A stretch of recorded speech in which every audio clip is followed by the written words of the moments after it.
Me and my panel will get stuck right into the day's events, and I can tell you, in fact, I can warn you, expect some robust debate, some strong opinions and perspectives from both sides of the fence. It's about you at home as well. I love to read out all of your comments, or at least as many as I can. So join me, Michelle Dewberry, Monday to Friday, 6 till 7 on Jubes & Co. I'm Dan Wootton. Join me Monday to Thursday from 9 to 11 for the feistiest and most fun news debate on TV, where free speech reigns. I'll bring you a sharp take on the day's biggest stories, bombshell newsmaker interviews, and A-list guests.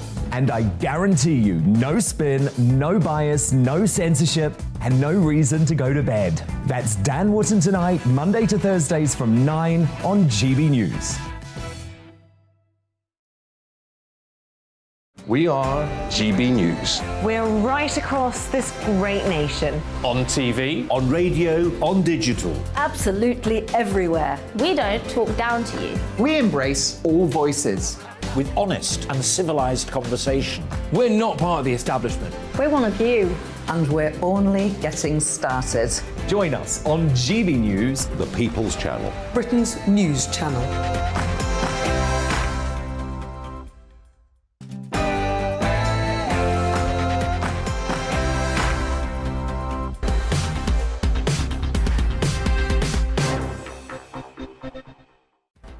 Well, eventually. Hi there, welcome to Brazier. Some fast-paced news from 4 until 6. In the next hour, could the Brexit deal we signed with Brussels be at risk of imploding a mere 2 years after it was signed? Earlier, the Foreign Secretary, Liz Truss, announced plans that allow our government to override parts of the Brexit deal on Northern Ireland. We'll get reaction from a Democratic Unionist MP, Jim Shannon, next. Also, thousands of special constables are to be offered tasers. The Home Secretary has just made this announcement to the Police Federation conference in Manchester. Former Detective Chief Superintendent at the Met. And a well-known guest here, Kevin Hurley, will give me his reaction. And our debate this hour, former Conservative Party leader Lord Hague says the government's decision to delay parts of its obesity strategy is morally reprehensible. Curbs on multi-buy deals in shops and on TV adverts for junk food, they've been put on hold for at least a year. We'll ask, should we ban advertising of unhealthy food? And with me for the next 2 hours, the consultant editor at the Daily Mail, Andrew Pearce. But first, the latest news headlines with Miranda.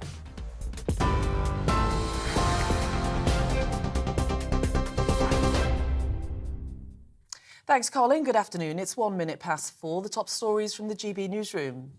The European Union has warned it will respond with all measures at its disposal if the UK breaks the Northern Ireland Protocol. European Commission Vice President Maros Sefcovic says practical solutions to problems have been offered, but the UK has failed to meet them halfway. The Foreign Secretary has set out plans to rewrite Britain's post-Brexit trading agreement, changing the rules on how goods enter Northern Ireland from the rest of the UK. Liz Truss says the government is still open to negotiations and the new measures don't break international law. This is not about scrapping the protocol. Our aim is to deliver on the protocol's objectives.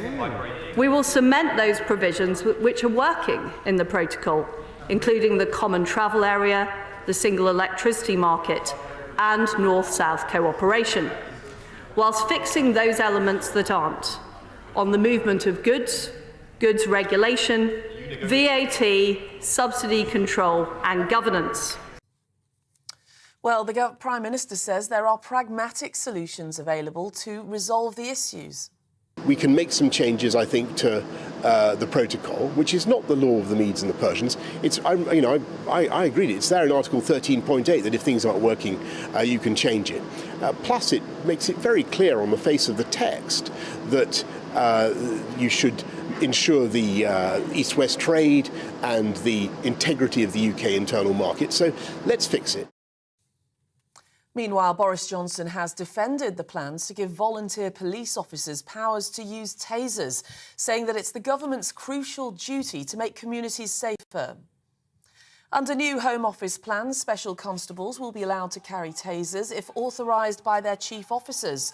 Amnesty International is calling the move dangerous, saying misuse can lead to harm and even death.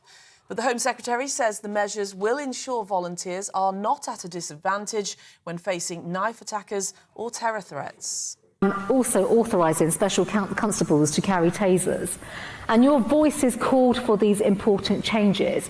And it actually speaks to a point that Steve has made about the investment in training, investment in our officers, but also the investment in the skills and the resources when it comes to policing.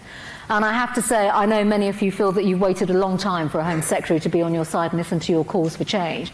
Not only have I listened, I've acted. A Sheffield man has been charged with multiple offences linked to the ongoing investigation into child abuse in Rotherham. Officers from the National Crime Agency's Operation Stovewood confirmed a 57-year-old has been charged with 17 offences relating to the abuse of 4 teenage girls in the 1990s. He'll appear before Sheffield magistrates next month. The founder of a far-right terror group whose members plotted to carry out deadly attacks has been found guilty of involvement with the organisation. 27-year-old Alex Davis set up National Action 9 years ago and continued to associate with the group and its offshoots after it was banned by the government in 2016. It follows 19 other convictions of those who continued their membership after the group was outlawed. Finland's parliament has approved a proposal to apply for NATO membership. Sweden has also made a formal bid to join the alliance, but it's not yet been approved. Russia's invasion of Ukraine has prompted the Nordic states to re-evaluate their security. The applications need to be approved by all of NATO's 30 members. Ukraine's Deputy Prime Minister says the country is working on the next stage to evacuate fighters from the steel plant in Mariupol. More than 260 have already been evacuated from the besieged Azovstal steelworks. Some are injured and have been taken to hospital in a Russian-controlled town. All will be subject to an exchange. Former Ukrainian President Petro Poroshenko told GBNews the regiment managed to hold out despite overwhelming Russian forces. With this situation in Mariupol, 82 days without food, without water, melting the snow to reach the water to drink, without ammunition. They tied more than 2 divisions, more than 20,000 Russian troops, saving Ukraine. And the Queen has made a surprise appearance at London's Paddington Station, officially opening the completed Elizabeth line named in her honour. The 96-year-old monarch was joined by her youngest son, Prince Edward, who became the first passenger travelling to Tottenham Court Road. The line opens to the public next week. Well, you're up to date. This is GB News. We'll bring you more news as it happens. Now it's back to Colin.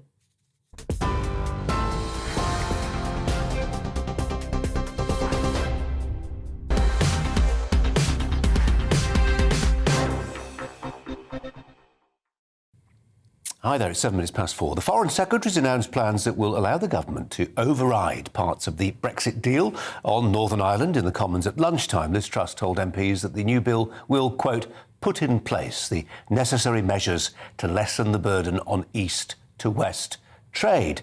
Labour's Stephen Doherty says the prospect of the government breaking an agreement it signed 2 years ago was, as he put it, deeply troubling. Here's Liz Truss in her own words. This is not about scrapping the protocol. Our aim is to deliver on the protocol's objectives.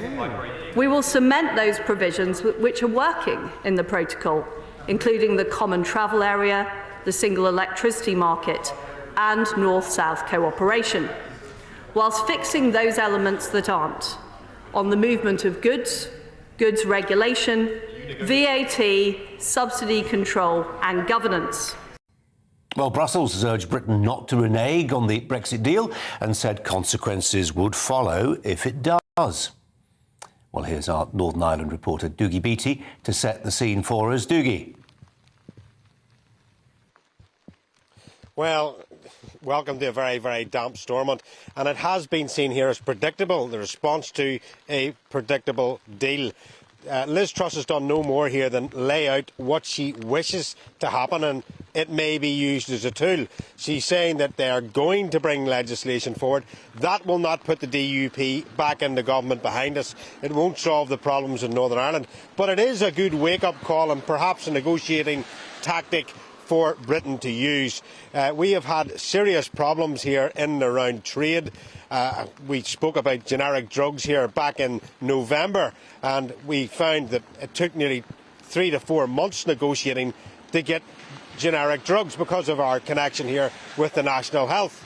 Now we're finding that generic drugs for veterinary has to be gone through. So this really has been a trail of checks and check and keep on going back over individual products.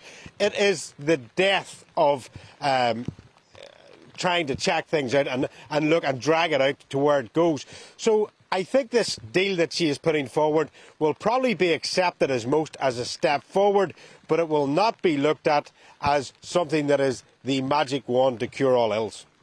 Dougie, thanks very much indeed. Andrew Pearce is alongside me here in our dry studio, thank goodness. There will be those looking at this who will say, you only signed this deal in good faith 2 years ago. Don't go unpicking it if you want to be taken seriously. It was always meant to be a transitional deal. It was always known at the time it wasn't perfect. Everybody knew that. Britain knew it, Northern Ireland knew it. They certainly knew it at the EU. And it's not just perfect, it's hopeless and it's impractical. And so the government is completely within its rights to say we're going to change it. That's within the legislation. So they're not breaking any rules, and it's the EU's fault. No greater authority. The retail titan himself, Archie Norman, chairman of Marks and Spencer, saying today it's the European Union which is guilty of willful intransigence. I think he was a Conservative minister for a while, wasn't he? He was an MP for 5 years, but I don't think people think of Archie as a Tory. They think of him as somebody who knows retail inside out. The man who transformed Asda, done wonders in Australia. He's transforming Marks and Spencer again. He's not talking with a Tory hat on, and he wasn't a Brexiteer either, by the way. He was a Remainer. Very good point, Andrew. Thanks very much indeed. Let's turn to Jim Shannon, the Democratic Unionist MP for Strangford. Jim Shannon, appreciate your time. Thanks very much indeed for joining us today. Well, you've got your way. You've got your way, it seems. The DUP have got their way. This protocol is going to be renegotiated. Well, I mean, you forgive us for just being a wee bit cynical. I suppose what I always look at is the actions. But today we did get a verbal commitment from the Secretary of State in relation to government's commitment to address the Northern Ireland Protocol. Last week she was saying she was going to ditch the protocol. This week she's saying about different arrangements in relation to the protocol. But we will wait, as we have to see what that means. You forgive us, Colin, over the last 2 years we've become quite cynical, quite used to getting comments that tell us, we're going to make changes, but nothing ever happens. So we wish to see what will happen. We want to see the action. When we see the action, then we will respond accordingly. But at this moment in time, the right words, but let's see the action. And for a lot of people, Jim Shannon, especially those people not in Northern Ireland, very often conversations around the protocol can feel quite abstract. Dougie Beattie, our reporter, was just trying to put some flesh on the bones and give us some actual practical examples. We understand, for instance, we will see a red and a green lane between GB and Northern Ireland for goods. Is that how you envisage things? Well, I'm not sure whether we see a green lane or an orange lane, Colin, whatever the lane may be. We'll wait to see what it is. But what I want to see is this here. Last week in the Farm and Life and back in Northern Ireland, we had farmers complaining they couldn't send their cows and their cattle to the sales in Carlisle and England because of the protocol. The problem is that they don't sell them, they have to keep them in Scotland and Northern England for another 6 weeks. We have fishermen who can't land their fish in Northern Ireland because of the tariffs and have to land them in Scotland. We have one example, just this morning, one of my colleagues had a constituent who ordered a £60 part for his car and paid for it, and then was informed that they would have to send it through the Republic of Ireland, and before it got to Northern Ireland, it would be £700. I mean, you can see the problems. You see the problems with the process. We see our problems with the protocol, with the bureaucracy, with the East-West movement. Brandon Lewis yesterday morning said that he was aware of 200 companies from the United Kingdom mainland who no longer trade in Northern Ireland. These are the things. The EU just love bureaucracy. They've only got started. So from my point of view, I would wish to see the Northern Ireland Protocol ditched. I think that's exactly what Liz Truss said last week. I wish to see it this week. Indeed, I think that's what we need to sell for. Jim Saddam, MP. Jim, thanks for your time. Appreciate it. We're going to move on. Volunteer police officers in England and Wales will now be authorised to use tasers. The move will see special constables allowed to use the electric stun guns if they complete the necessary training and if they've served for long enough. The Home Office said it would ensure they are not, quote, at a disadvantage when facing attackers. Amnesty International called it a dangerous expansion in their use. The Home Secretary spoke about the plan earlier. I believe in resourcing and supporting the police. That is absolutely at the heart of our policies, Conservatives in government, and my commitment to making our streets safer. First of all, we work with chief constables and we work with police and crime commissioners in particular to ensure that we can resource, and particularly when it comes to tasers, give officers and now specials the chance to have tasers and be equipped. That requires training. So first of all, all of that has to be commissioned. So we are absolutely making sure we do everything we can to equip and empower our officers, frontline officers. I made a taser announcement almost 2 years ago now for police officers, along with the money, resourcing and training. And now for specials in particular, the choice is of course down to chief constables, and I would urge those chief constables to work with us on the resourcing and the training for these special constables. And she's just made an announcement in a speech to the Police Federation in Manchester as well. Well, let's turn to former Detective Chief Superintendent at the Met, Kevin Hurley, who's a regular contributor here, who's come into the studio. We're delighted to see you here, Kevin. Thanks for your time. So, tasers for specials. Well, and about time too. What people don't understand about taser, it is the least injurious way of applying force to a non-compliant person. The options that police have got before that, of course, is try and discuss stuff, negotiate, but a lot of people are not up for that. So it then comes down to fists, boots, wrestling to the floor, batons, sprays in the face, or a 5-second low ampage shock and it's all over. The reality of it is far more people around the world die from normal police arrest methods than ever they do with taser.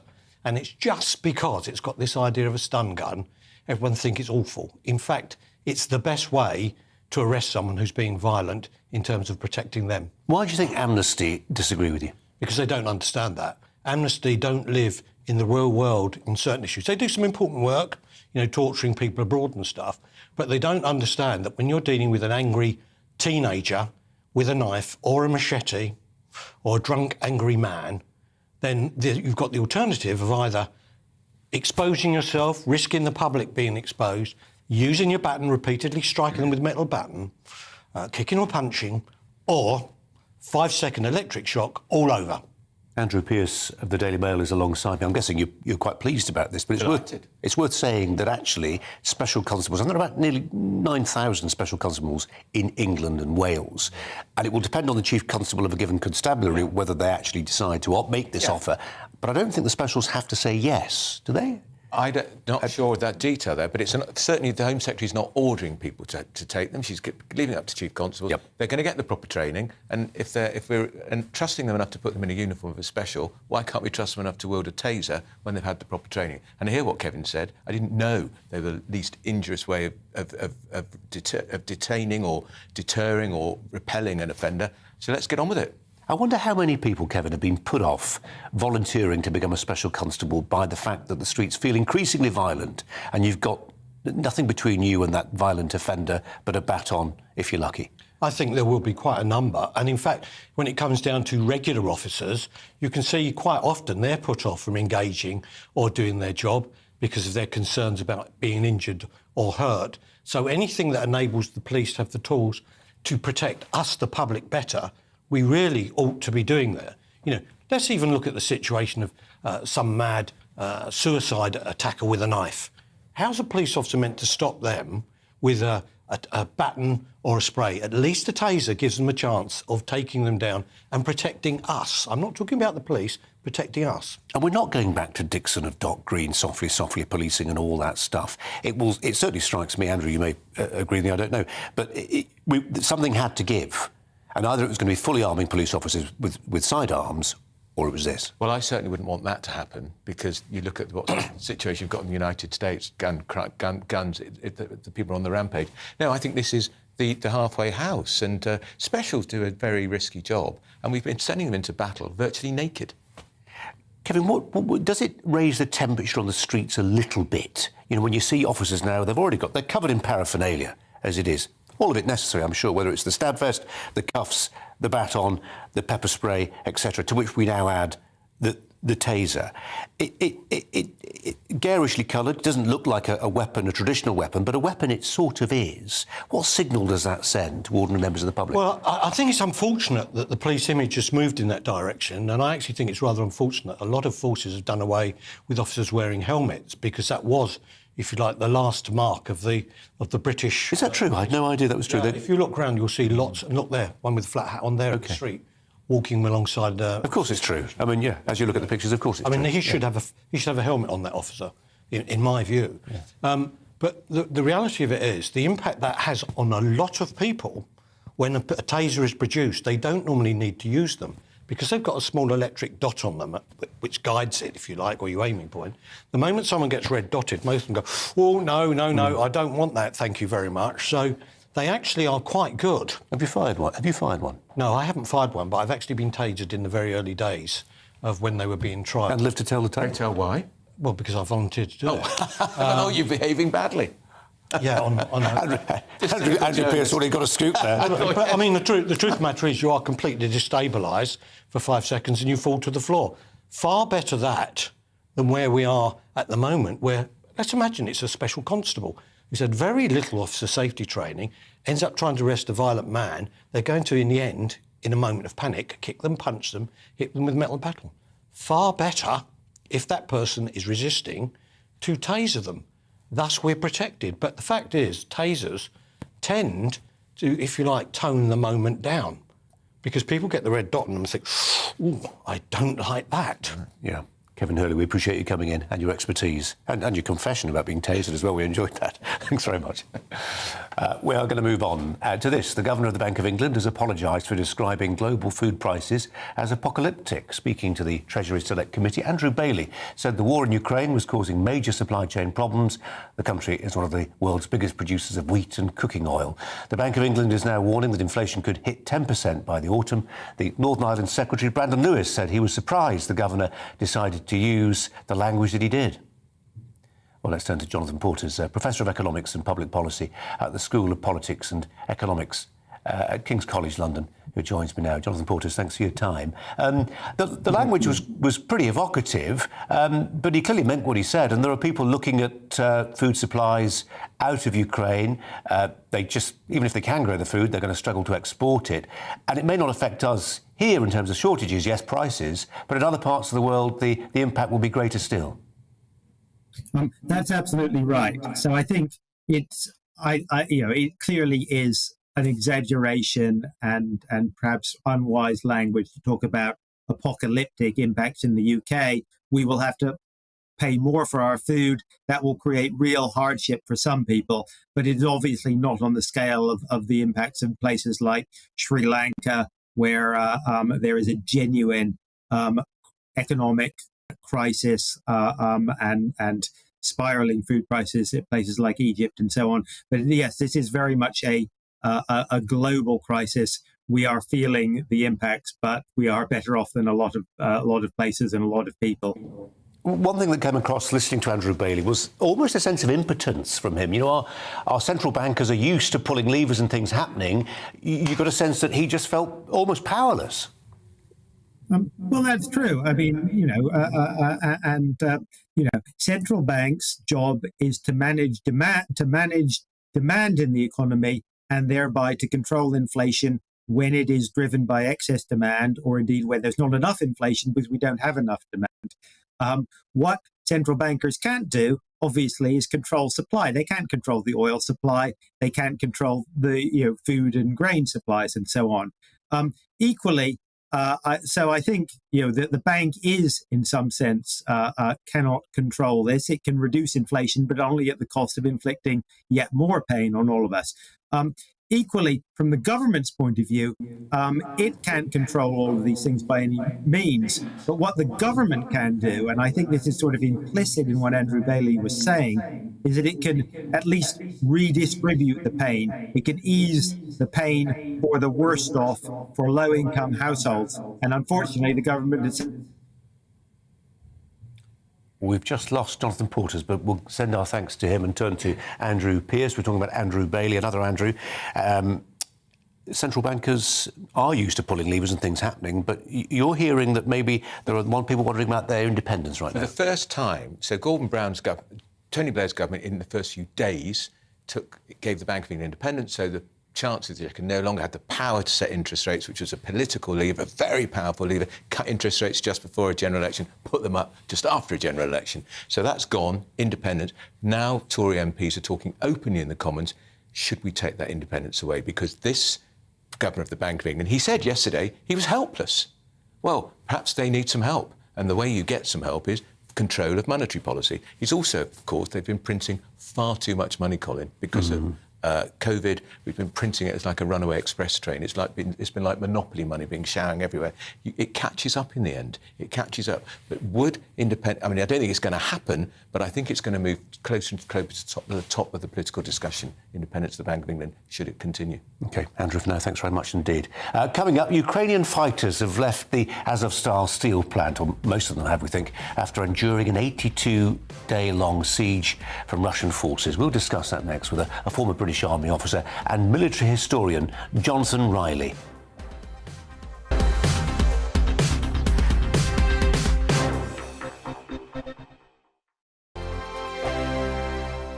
Every morning from 6 o'clock, we'll wake you up with GB News Breakfast with all the stories you didn't know from the night before. So whether it's serious news, entertainment, or your own views from all over our great nation, we're here to kick off your day with a smile. And the national media should be reflecting and reporting what's happening here. You will notice the northwestern accents. Whether you're with us on TV, radio, or online, every morning, it's breakfast from 6 a.m. Hope you can join us. On radio, they call it the drive time slot, 4 p.m. until 6 p.m.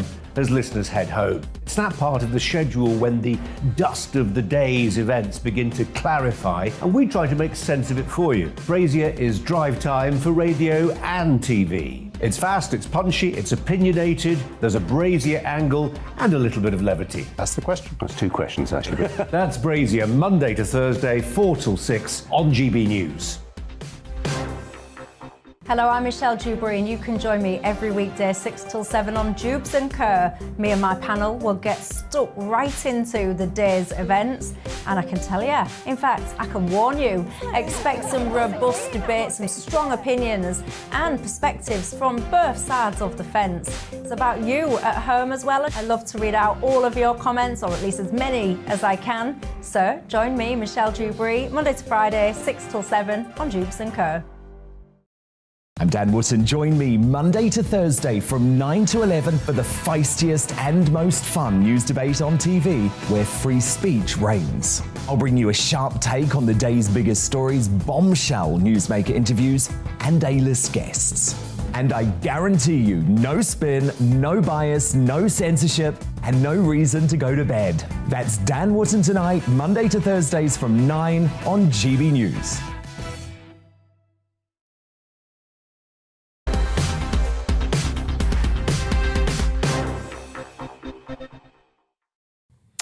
Are you with Colin Brazier on GB News, on TV and on radio and online?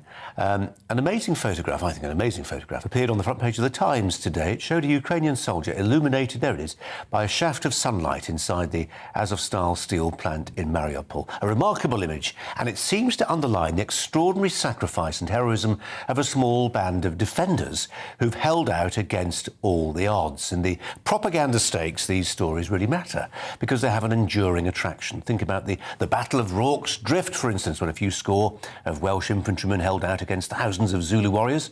Further back still, the Battle of Thermopylae, when 300 Spartans fought off another giant invading force from the east. Joining us now, former British Army officer and military historian Jonathan Riley.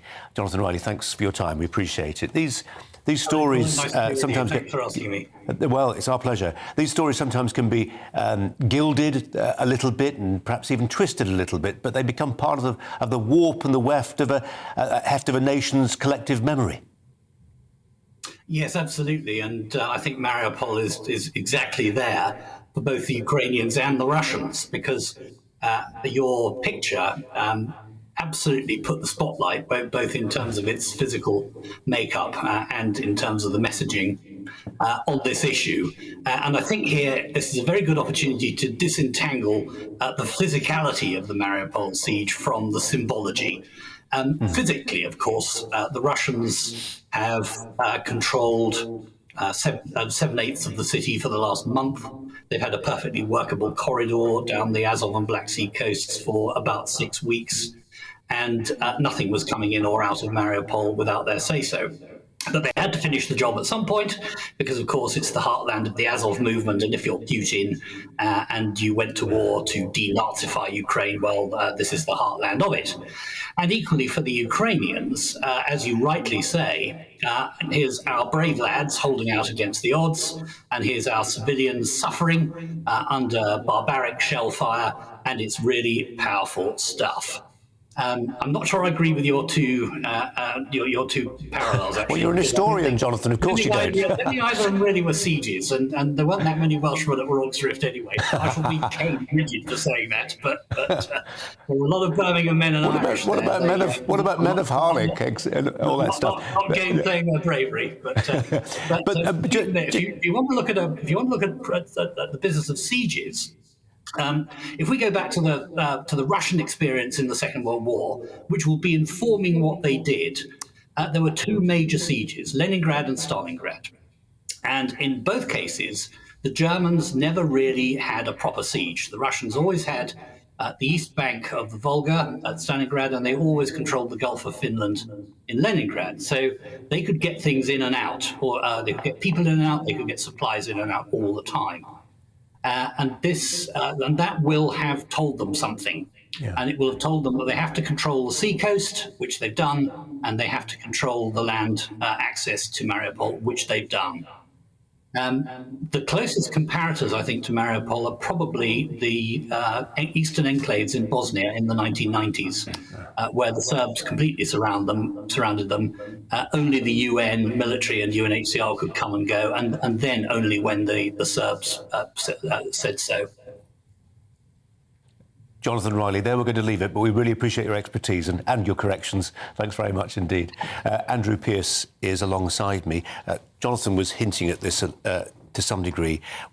These stories really matter in terms of galvanising a national spirit, a martial spirit, but also that idea of sacrifice. I mean, there it was, that amazing picture, I don't know if you saw it, of this soldier almost in this sort of Christ-like pose. And it's the sacrifice, isn't it? It's the fact that these guys holed up in Mariupol in the steelworks know they're probably not going to survive it. Yeah. It's heroic and it's terminal, but it's inspiring people all over the country. It's inspiring people to give money from all around the world. It's inspiring. I think it's inspired Boris Johnson actually to be a great supporter of Ukraine, and it's that spirit they need. It's in a sense it was the Blitz spirit we had here in 1940. We got through it, and Hitler was convinced the spirit of Londoners would be broken, and it wasn't, and that's what's happening here. Just a slight media navel-gazing question. The Mail still doing lots on Ukraine? I mean, it's one of those stories that people felt would run out of steam, but... At least 3 or 4 pages a day. There's some great human interest stories coming out of there. It's a terrible thing to say, and it's those sort of remarkable stories. And we've got people on the ground there, and you've done it, Colin. I've seen you out in these places. I've never done war reporting. I take my hat off to them. They're incredibly brave, and it's a very important part of war, is the reporting of it. Yeah. Andrew, thanks very much indeed. Coming up this afternoon, I've got my Brazier angle for you. I'll give you my take on fans at the FA Cup final over the weekend who booed the national anthem and the hymn. Abide with me. We'll also debate the big topic of the day. Should unhealthy food advertising be banned? Former Conservative leader William Hague has called the government shallow, weak and morally reprehensible for its apparent U-turn on its unhealthy food policy. But first, the latest news headlines with Miranda.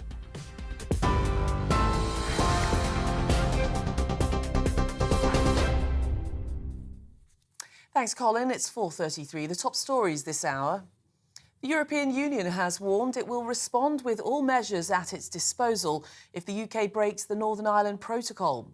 European Commission Vice President Maros Sefcovic says practical solutions to problems have been offered, but the UK has failed to meet them halfway. The Foreign Secretary has set out plans to rewrite Britain's post-Brexit trading agreement, changing the rules on how goods enter Northern Ireland from the rest of the UK.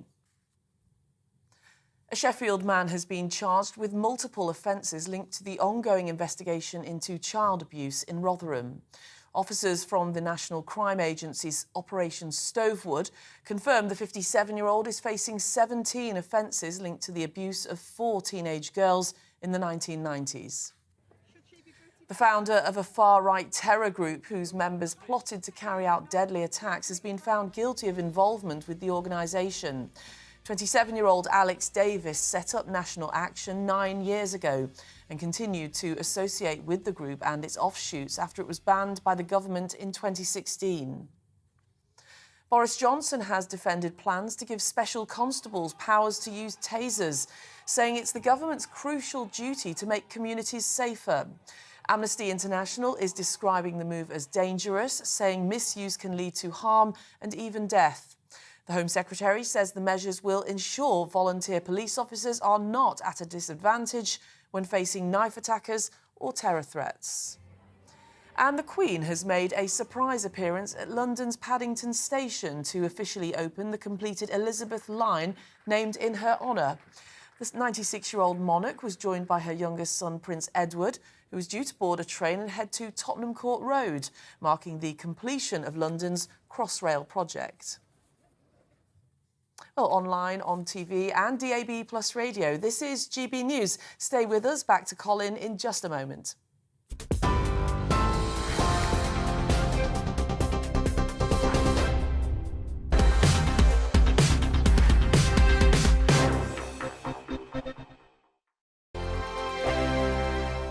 Every morning from 6 o'clock, we'll wake you up with GB News Breakfast with all the stories you didn't know from the night before. So whether it's serious news, entertainment, or your own views from all over our great nation, we're here to kick off your day with a smile. The national media should be reflecting and reporting what's happening here. You will notice the northwestern accents.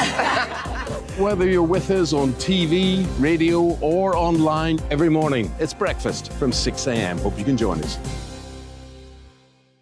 On radio, they call it the drive time slot, 4 p.m. until 6 p.m. as listeners head home. It's that part of the schedule when the dust of the day's events begin to clarify, and we try to make sense of it for you. Brazier is drive time for radio and TV. It's fast, it's punchy, it's opinionated, there's a Brazier angle, and a little bit of levity. That's the question. That's 2 questions, actually. That's Brazier, Monday to Thursday, 4 till 6 on GB News. Hello, I'm Michelle Dewberry, and you can join me every weekday 6 till 7 on Jubes and Kerr. Me and my panel will get stuck right into the day's events, and I can tell you, in fact, I can warn you, expect some robust debate, some strong opinions and perspectives from both sides of the fence. It's about you at home as well. I love to read out all of your comments, or at least as many as I can. So join me, Michelle Dewberry, Monday to Friday, 6 till 7 on Jubes and Kerr. I'm Dan Wootton. Join me Monday to Thursday from 9 to 11 for the feistiest and most fun news debate on TV, where free speech reigns. I'll bring you a sharp take on the day's biggest stories, bombshell newsmaker interviews, and A-list guests. And I guarantee you, no spin, no bias, no censorship, and no reason to go to bed. That's Dan Wootton tonight, Monday to Thursdays from 9 on GB News.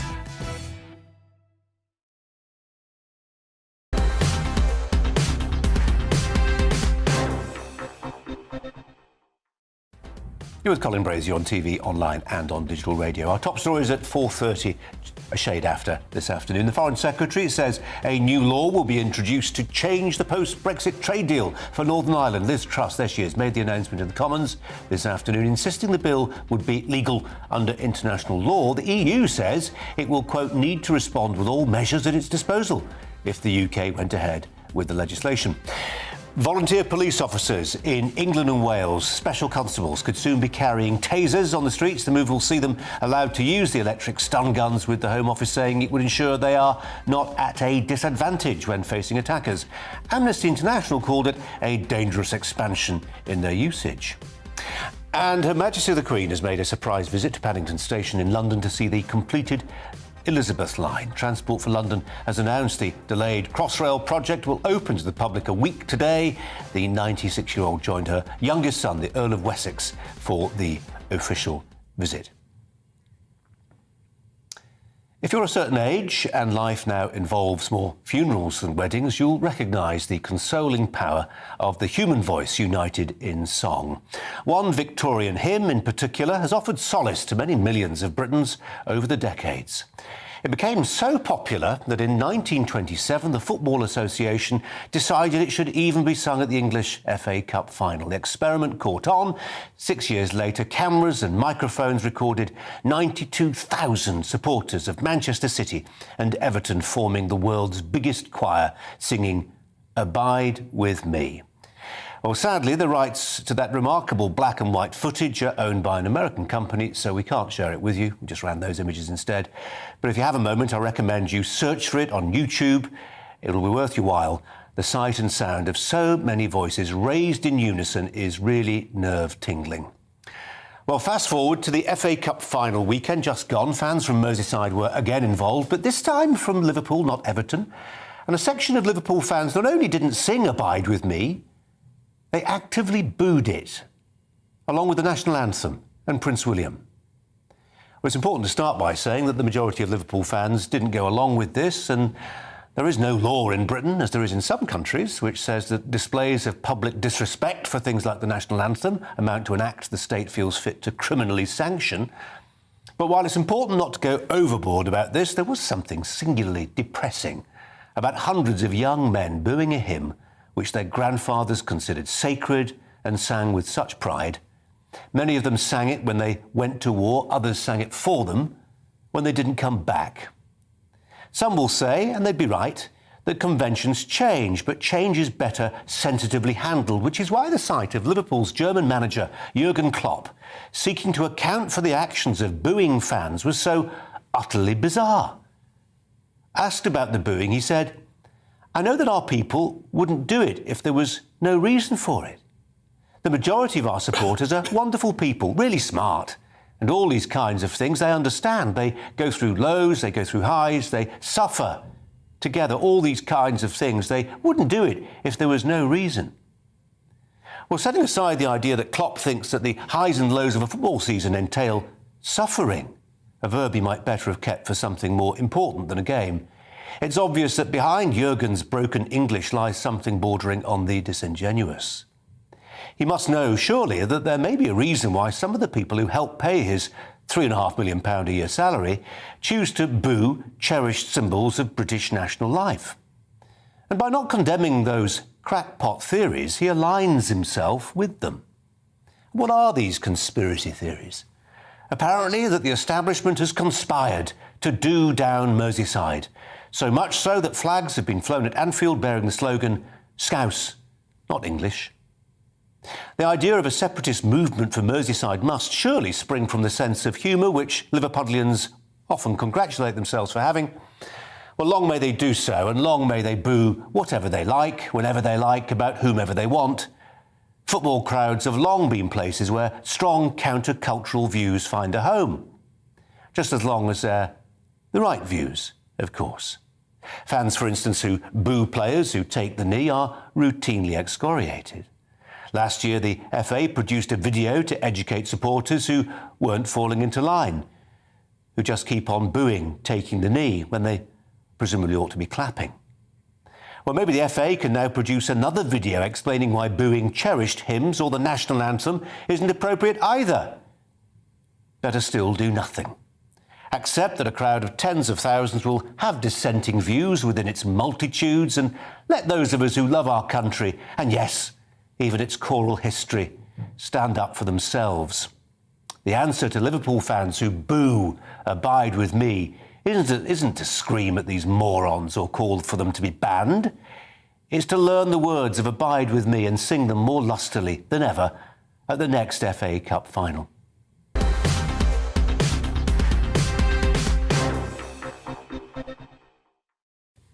Andrew Pearce of the Daily Mail is alongside me.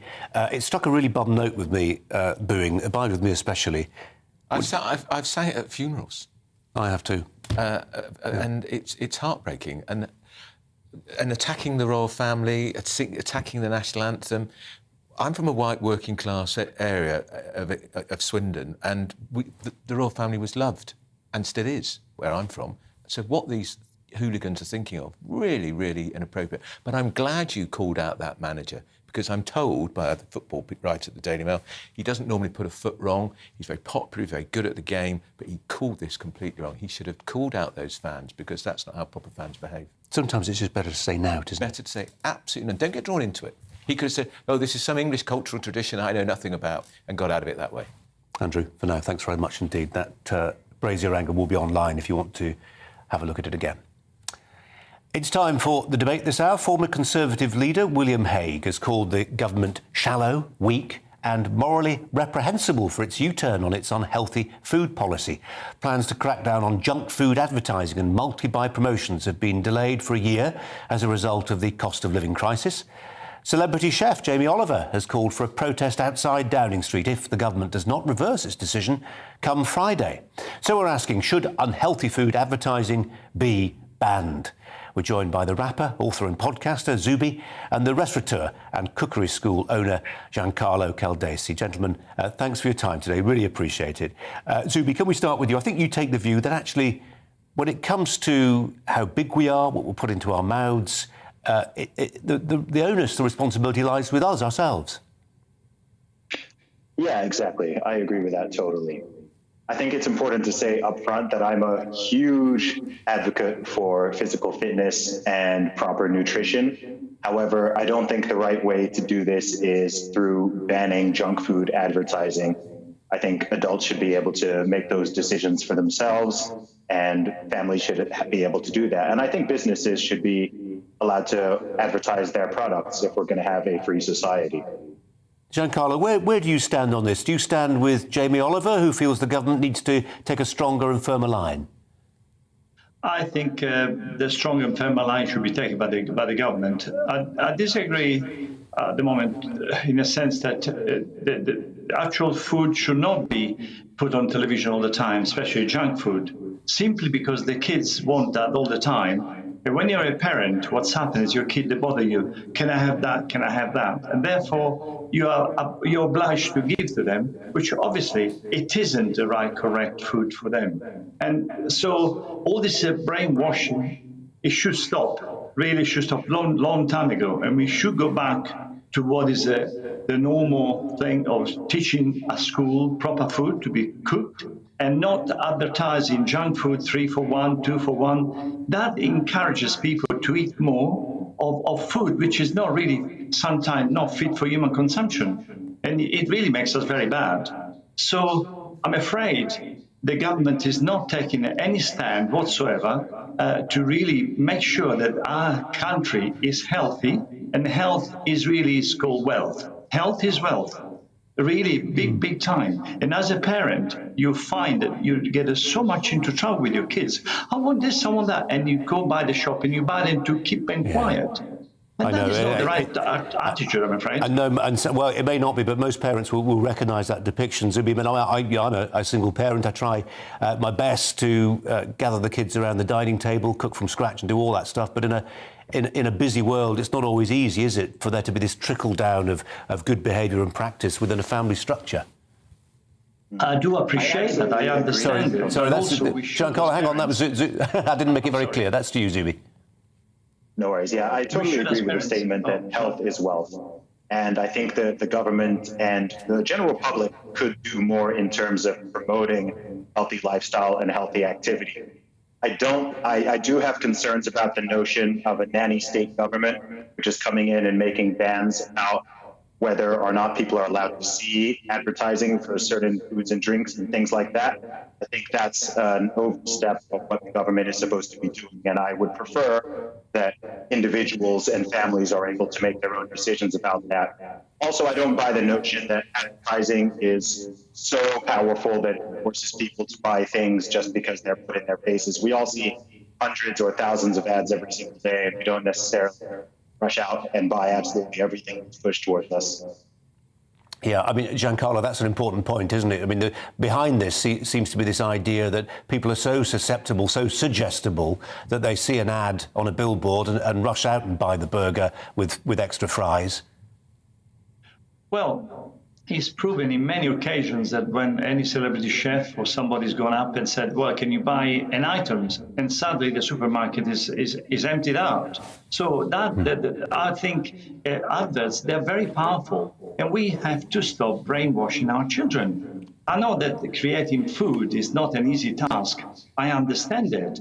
But the parents and us, we need to start making more effort to prepare some food and not just go and buy a super food which has been overworked and is not really good enough for you as either is got no protein or no substance for you to really have a good life.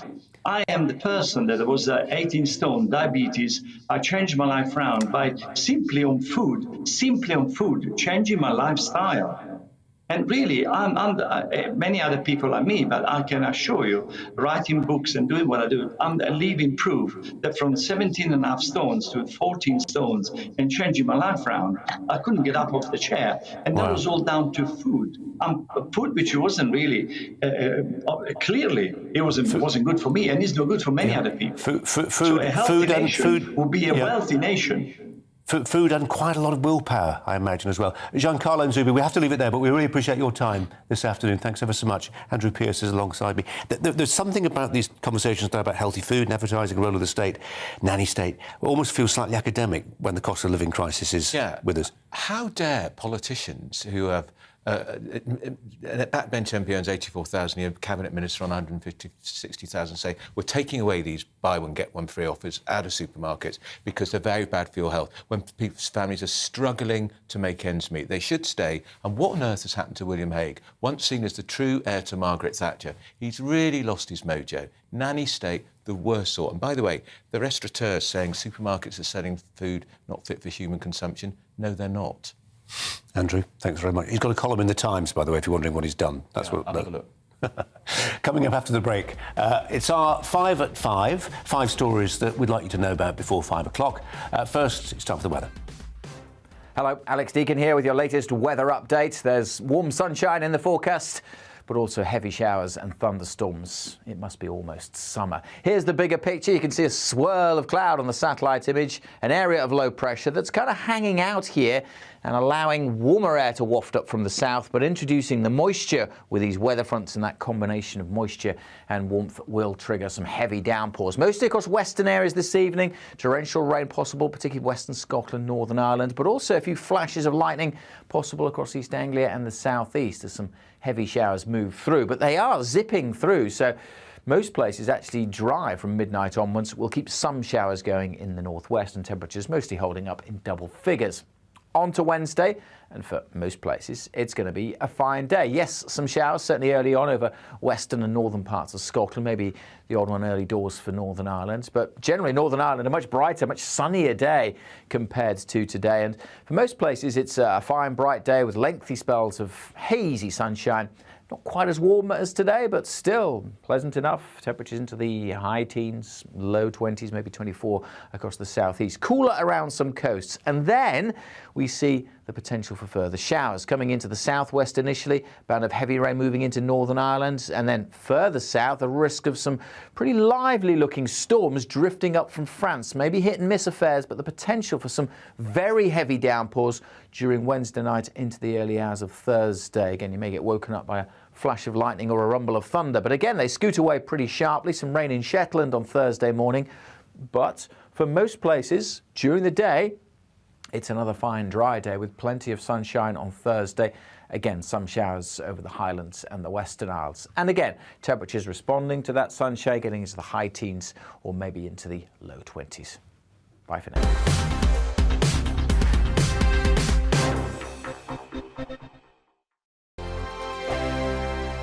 Every morning from 6 o'clock, we'll wake you up with GB News Breakfast with all the stories you didn't know from the night before. So whether it's serious news, entertainment, or your own views from all over our great nation, we're here to kick off your day with a smile. The national media should be reflecting and reporting what's happening here. You will notice the northwestern accents. Whether you're with us on TV, radio, or online, every morning, it's breakfast from 6 a.m. Hope you can join us. On radio, they call it the drive time slot, 4 p.m. until 6 p.m. as listeners head home. It's that part of the schedule when the dust of the day's events begin to clarify, and we try to make sense of it for you. Brazier is drive time for radio and TV. It's fast, it's punchy, it's opinionated, there's a Brazier angle and a little bit of levity. That's the question. That's two questions, actually. That's Brazier, Monday to Thursday, 4 till 6 on GB News. Hello, I'm Michelle Dewberry, and you can join me every weekday 6 till 7 on Jubes and Kerr. Me and my panel will get stuck right into the day's events, and I can tell you, in fact, I can warn you, expect some robust debates, some strong opinions and perspectives from both sides of the fence. It's about you at home as well. I love to read out all of your comments, or at least as many as I can. So join me, Michelle Dewberry, Monday to Friday, 6 till 7 on Jubes and Kerr. I'm Dan Wootton. Join me Monday to Thursday from 9 to 11 for the feistiest and most fun news debate on TV, where free speech reigns. I'll bring you a sharp take on the day's biggest stories, bombshell newsmaker interviews, and A-list guests. And I guarantee you, no spin, no bias, no censorship, and no reason to go to bed. That's Dan Wootton tonight, Monday to Thursdays from 9 on GB News.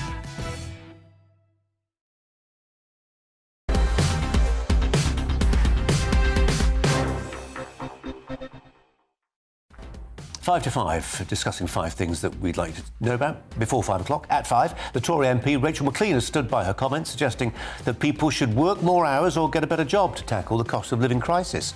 The safeguarding minister has been accused of dispensing ludicrous advice to families who are struggling. Here's what she told GB News yesterday. Remarks that I made about people taking on more hours are part of our plan to help people get back into work. We've got a very good record of helping people get back into work after the COVID crisis, and also to enable them to, if they want to, and it's right for them, to increase their skills. At 4, Rebecca Vardy's libel trial against Colin Rooney continues today at the High Court. The current Derby County manager and former England striker Wayne Rooney's been giving evidence. Our reporter Ellie Costello is there. Well, it was the turn of England's top goal scorer, Wayne Rooney, to give evidence at the High Court today. And he described the trauma that the so-called Wagatha Christie sting had on his wife, Colleen Rooney. He also revealed in evidence today that during the Euros 2016, he was asked by the then England manager Roy Hodgson to speak to his fellow teammate Jamie Vardy about his wife's behaviour, to ask his wife to calm down. Well, during the lunch break today, Jamie Vardy released a statement which said, "Wayne is talking nonsense. He must be confused because he never spoke to me about issues concerning Becky." This afternoon, an IT expert was called to the stand, and he said that he believes that Rebecca Vardy has been deliberately wiping her WhatsApp messages based on the evidence that he has seen. Well, tomorrow, that IT expert will continue, and the evidence will be heard on that final day, and it's hoped that this case will come to a close on Thursday. At 3, the footballer Jake Daniels has become the first openly male footballer in the UK to come out as gay since Justin Fashanu in 1990. The 17-year-old says he made the decision to be honest and live his life without telling a lie. We'll get more reaction to this with Luther Blissett, the first black footballer to score for England. He'll join me after 5:30. At 2, Nicola Sturgeon says that Scotland must join NATO if the country votes for independence. The First Minister used a speech in Washington to make a pledge which has been criticised by defence experts. They point out her comments do not match her promise to remove Trident nuclear missiles from the Faslane submarine base. And at 1, NASA's Perseverance rover has reached a decisive moment in its mission on Mars. Today, the 6-wheeled robot will begin to climb an ancient delta feature, the name of the crater where it landed. What is the name, I wonder? It will roll uphill, stopping every so often. It's very precise, isn't it? To examine rocks that look to have the best possibility of retaining evidence of past life on the planet. Those then 5 things you might want to know before 5 o'clock this afternoon. Andrew Pearce listening to that. What caught your eye or your ear, Andrew? I can't get enough of that Vardy case. It's extraordinary. I mean, it's just proof positive that these women have far too much money and they're wasting, and it's a bonanza for the lawyers, but wow, it's fantastic, isn't it? Peter Andre, God, I feel so sorry for him. I'm not going to reheat it in case he's watching, but everyone knows what was said about him by Miss Vardy. She's not a very nice woman, is she? No, I fear you might be right. Any of those other stories that catch your eye? Yeah, I think it's fantastic about the footballer. Yep. I've interviewed lots of footballers and tried to persuade them to come out. Being a gay man myself, it's great. It's much better to be out there than in the closet. Good on him. And to do it at the beginning of his career, age 17, really brave. Yeah. I mean, it's the question, isn't it? What's stopping footballers? I think it's what the abuse they anticipate on the terrace. I haven't been to a Premier League. I don't go to football matches, but a mate took me to a Chelsea match about 9 years ago. I was astonished. The default term of abuse for the referee, whenever they didn't like what the referee did from the crowd, was "you bleep queer."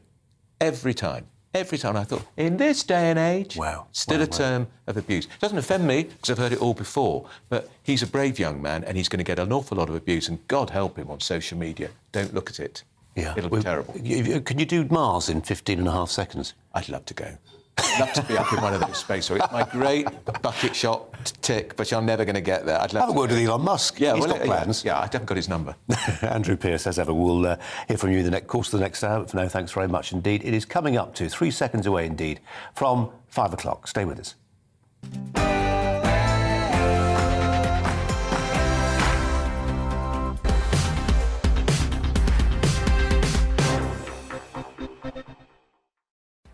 And coming up this hour, could the Brexit deal we signed with Brussels be at risk of imploding? A mere 2 years after it was signed earlier, the Foreign Secretary, Liz Truss, announced plans that allow our government to override parts of the Brexit deal on Northern Ireland. We'll get reaction from Baroness Claire Fox. Special constables are going to be given tasers in what the Home Secretary says will lead to higher standards of policing, with the public in, quote, urgent need of reassurance. The chair of the National Association of Police and Crime Commissioners will have his say. And the former England star and, coincidentally, the first black man to score for the Three Lions, Luther Blissett, will join me to give his thoughts on Blackpool striker Jake Daniels becoming the first professional footballer to come out as gay, male professional footballer to come out as gay in 30 years. And alongside me for the next hour or so, having his say on the stories of the day, is consultant editor at the Daily Mail, Andrew Pearce. First, though, the latest news headlines with Miranda.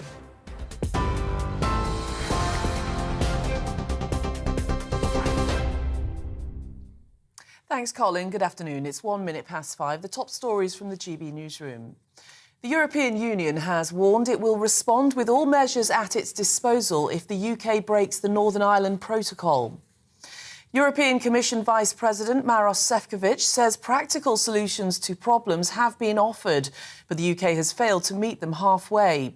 The Foreign Secretary has set out plans to rewrite Britain's post-Brexit trading agreement, changing the rules on how goods enter Northern Ireland from the rest of the UK. Liz Truss says the government is still open to negotiations and the new measures don't break international law. This is not about scrapping the protocol. Our aim is to deliver on the protocol's objectives.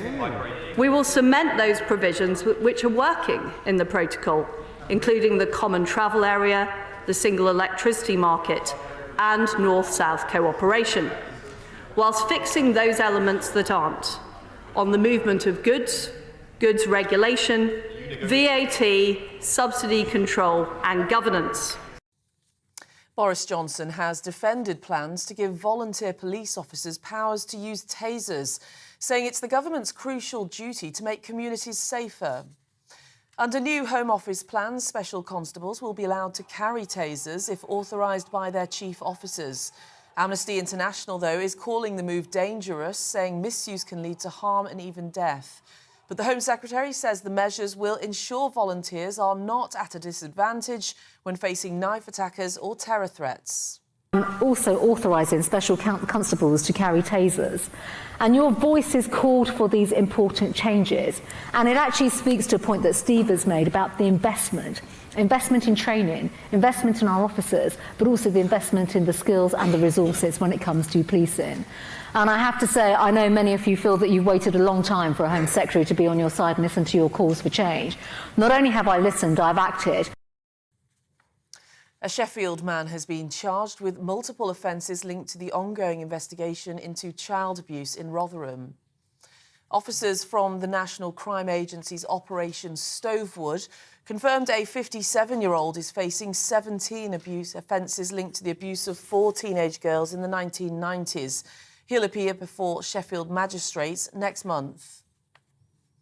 A serial rapist who attacked women over almost 3 decades has been found guilty of murder at Reading Crown Court. 66-year-old Donald Robertson was convicted of killing Shani Warren. Her body was found bound and gagged in Taplow Lake in Buckinghamshire in 1987.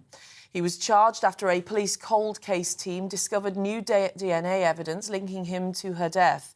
He was also found guilty of kidnapping and raping a teenager in 1981. Finland's parliament has approved a proposal to apply for NATO membership. Sweden has also made a formal bid to join the alliance, but it's not yet been approved. Russia's invasion of Ukraine has prompted the Nordic states to reevaluate their security. The applications need to be approved by all of NATO's 30 members. And the Queen has made a special appearance at London's Paddington Station, officially opening Crossrail's completed Elizabeth line. Alice Porter reports. The Queen took everyone by surprise when she suddenly appeared at Paddington Station. People may have complained about the delayed Crossrail project, but it was all smiles as Boris Johnson and the Mayor for London, Sadiq Khan, welcomed the monarch and her youngest son. Her Majesty looked round the station entrance to the Elizabeth line, which has been appropriately designed in royal purple. She also met train drivers and station staff and unveiled a plaque to mark the completion of the project. The Elizabeth line runs from west to east and officially opens next Tuesday. And should the Queen wish to visit again, she was given her own Oyster payment card. Despite recently struggling with her mobility, the 96-year-old went to the Windsor Horse Show on Friday and on Sunday was the guest of honour at an equestrian event near Windsor. But today is the first engagement that the Queen has been to outside of the Windsor area since she attended the Duke of Edinburgh's memorial service in Westminster Abbey 7 weeks ago. With only 2 weeks to go until the Platinum Jubilee weekend, it seems as if everything is on the right track. Alice Porter, GB News. Well, this is GB News. We'll bring you more news as it happens. Now it's back to Colin.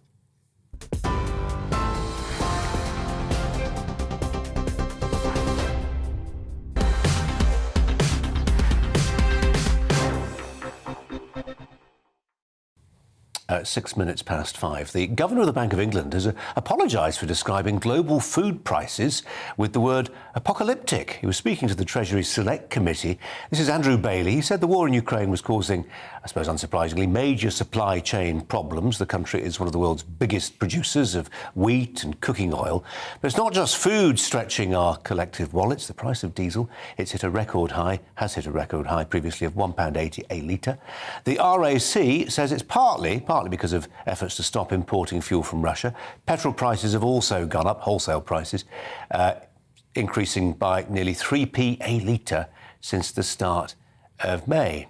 Well, you'll remember, won't you, that Rishi Sunak cut fuel duty by 5p a litre, but it doesn't seem like retailers are passing on those savings, and this is irritating all of us who have to drive. The CEO of Fair Fuel UK is Howard Cox, who speaks on our behalf, in a sense, Howard. And you've got some grist to mill on this one because they're not passing it on. No, absolutely, and it's the fuel supply chain. Can I just say it's important to understand retailers are on pretty wafer-thin margins, 3 or 4p. The forecourt, so we don't want your listeners and your viewers to go in there and say, look, what's happening here? They are actually bound by contracts further up the fuel supply chain. And what we're seeing at the moment in time is this opaque process of pump pricing, which no one has a clue when oil goes up. We haven't got a clue what happens at the pumps, and when it comes down, it certainly comes down like a feather, the old rocket and feather syndrome, and it never comes back by the right amount. The important thing at the moment in time is the government are allowing it to happen. And it's at the pump prices, diesel and petrol, about 20p higher than they should be. That's what they are. And the government could actually make that, or could reverse that. What would it do? An army of inspectors going around saying, come on, you're not passing on the necessary savings? I mean, what is the role of a regulator in this? How could it work? Well, as you know, I've been calling for a body called Pump Watch for a long time. I'm working very closely with Robert Halfon MP and Craig McGinley MP and other backbench MPs. We simply want honesty and transparency. We've got Ofgem, we've got Ofcom and Ofwat. I know they don't always have the teeth we'd like them to have, But fundamentally, what we need to see is this whole process is to understand what happens when oil goes up. How does that actually result in what happens at the pumps in petrol and diesel prices? Because no one seems to know, because we're about $113 a barrel now, and I know the pound is a bit weaker, it's dropped. Well, I mean, that's a key point, isn't it? I mean, it's so easy to look at the screaming headlines on this, but actually, if sterling devalues against dollar and Brent crude is denominated in dollar prices, then that's actually a bigger factor than anything else. Yeah, well, I do all my comparisons. I've got data for every single day since 2010. And we've done this analysis, and all the prices in terms most retailers, if you take the wholesale price and take it away from the retail price, you've got a notional profit. We've worked out that up until 2016, they were averaging about 10p per litre. Since 2016, it's 20p per litre. Why? Why have they raised that? Now, in that time, we've had lockdown, we've had COVID, and obviously less people were driving, so they're trying to up their profits. There's lots of reasons for this. You can do this. But the point is, I've got no problem with them making a decent amount of money whatsoever, a decent profit, but I do object to the fact that we're being fleeced without understanding why.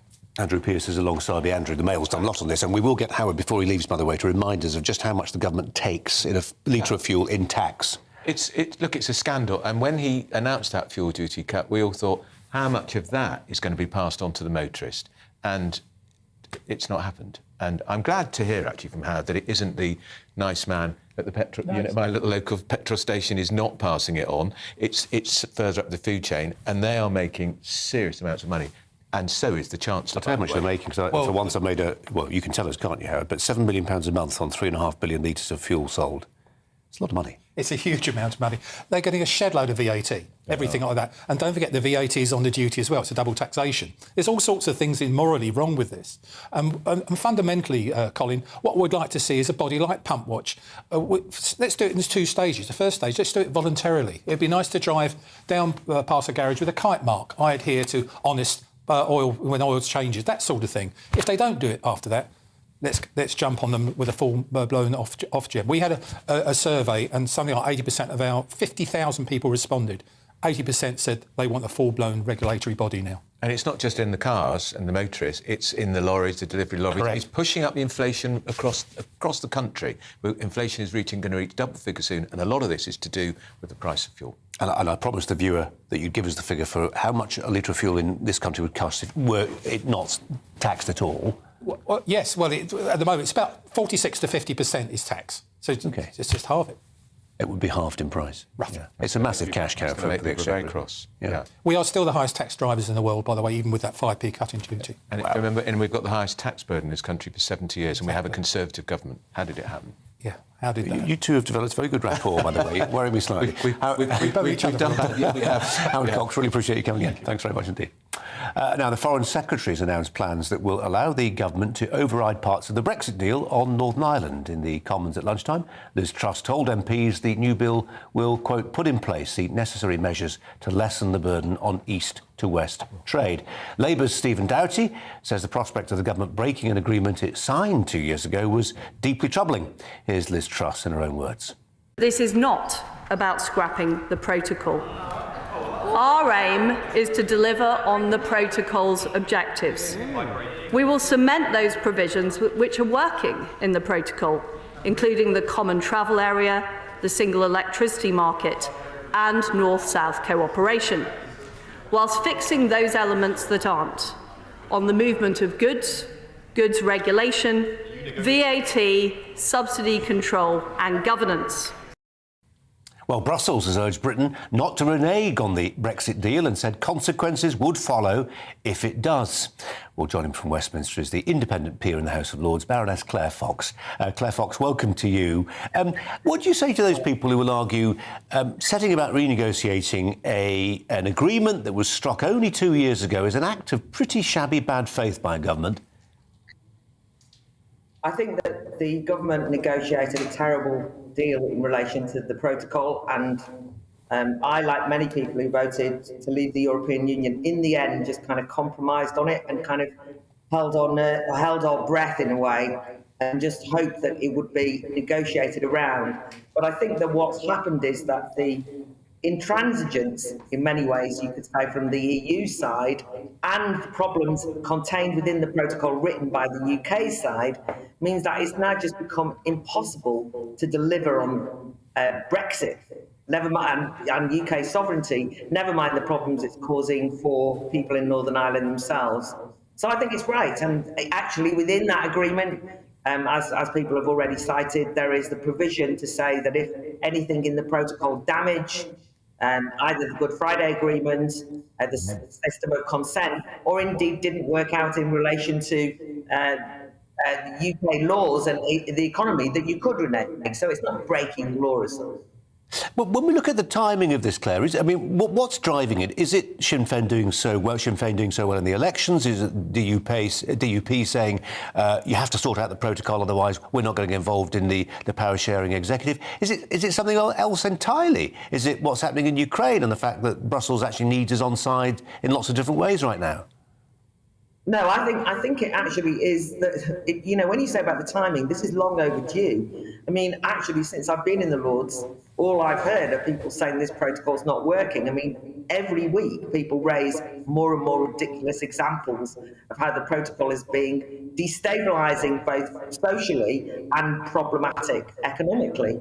And the main thing is that people in Northern Ireland do not have the freedom, they are not part of the United Kingdom according to these rules, right? They are treated separately by separate court, separate laws, separate regulations, and that's not sovereignty. And the whole of the United Kingdom voted to leave. So what's happened is the DUP have had enough, but you might say it's not the DUP, but the voters of the unionist community in particular have made it clear to their parties that the DUP needs to act and not just take on face value what Boris Johnson and the Tory government say, because I think it's been made clear. I heard Nigel Dodds, Lord Dodds, being interviewed actually on GBNews over the weekend, where he said it's no good just telling us you're going to do something. You've now got to be acting, or we aren't going to cooperate, and that means no Northern Irish executive, which is a very serious political crisis. That is the independent peer Baroness Claire Fox. Claire, thanks for your time. Thanks a lot. Well, Andrew Pearce listening to that. Andrew, what do you make of it? She's right. This was the final straw was the elections. Sinn Féin are now the biggest party. The DUP won't elect a speaker, so the Northern Ireland Assembly is not going to happen. But they've got to shape the EU into the world of reality. Marks and Spencers have to employ 13 vets in Scotland to go through all the regulations for foodstuffs. 13. And some of the regulations on animal feeds are written in Latin. What are the EU playing at? They are deliberately punishing us. It's a punishment beating for Brexit. And here's a figure which I find fascinating. 0.2% of all the trade in the EU goes through Northern Ireland. 20% of the regulations, Northern Ireland.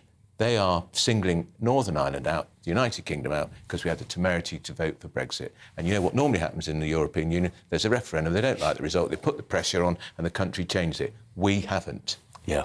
And nor will we. Well, I don't trust Labour. If they get back in, that's why they've got to get this right now, the Tories, and get it sorted and fixed and proper and nailed down. Nailed down. It's done, isn't it? It's done. I hope so. Well, special police constables in England and Wales will now be allowed to use tasers. So volunteer police officers will be able to use the electric stun guns if they complete the required training and they've served for long enough. Amnesty International has called this a dangerous expansion in the use of the weapons. Speaking earlier, the Home Secretary said it would ensure police were not at a disadvantage when fighting crime. I believe in resourcing and supporting the police. That is absolutely the heart of our policies, Conservatives in government, and my commitment to making our streets safer. First of all, we work with chief constables and we work with police and crime commissioners in particular to ensure that we can resource, and particularly when it comes to tasers, give officers and now specials the chance to have tasers and be equipped. That requires training. So first of all, all of that has to be commissioned. So we are absolutely making sure we do everything we can to equip and empower our officers, frontline officers. I made a taser announcement almost 2 years ago now for police officers, along with the money, resourcing and training. And now for specials in particular, the choice is of course down to chief constables, and I would urge those chief constables to work with us on the resourcing and the training for these special constables. And she made a similar announcement in front of the Police Federation in Manchester about 2 hours ago. Well, joining me, Mark Jones, the Police and Crime Commissioner for Lincolnshire, who's also the chair of the National Association of Police and Crime Commissioners. Mark, welcome to you. Do you welcome this? I absolutely do. I think this is a huge step forward in recognising the skill set and dedication of warranted specials who serve their community tirelessly. And it should absolutely rightly sit with chief constables to make the final decision on who should carry Taser, who should be trained thoroughly to use it. But it is an absolutely brilliant step in protecting officers and the public. Mark, do you think some people contemplating becoming a special constable and giving up a lot of time, putting themselves potentially in harm's way whilst doing a job, running busy lives, families, all the rest of it, do you think some potential recruits have been stopped by the lack of protection? Well, I would certainly hope not, but it wouldn't surprise me if some hadn't thought twice about it. It's, some of the things that we expect, our special constabulary to do are no different from our fully trained, paid up constables that go out every day. It's not an exaggeration to say that they put their life on the line, and making sure that they have the right tools to do the job, the right training to do the job is vital. But bearing in mind, just the mere presence of Taser can de-escalate situations. It's so rare, relatively, that the actual trigger is pulled, that the Taser is fired. The fact that it is there de-escalates, prevents injury to the individual that otherwise would have had to be constrained anyway. So, this is a very good step in protecting the public as well as police. Do you think there's a possibility, Mark Jones, that some operationally on the ground, some commanding officers, in terms of deploying their assets of a Friday night, might now be tempted to send a special constable armed with a taser to deal with a fairly serious incident that hitherto they wouldn't have sent a special to because they weren't sure they could handle it? Well, that would be an operational question, but ultimately I think that it would be right for senior officers to make that judgment if they felt that the warranted officer, whether they're paid or unpaid, has the right training, the right equipment and the right experience to handle that situation.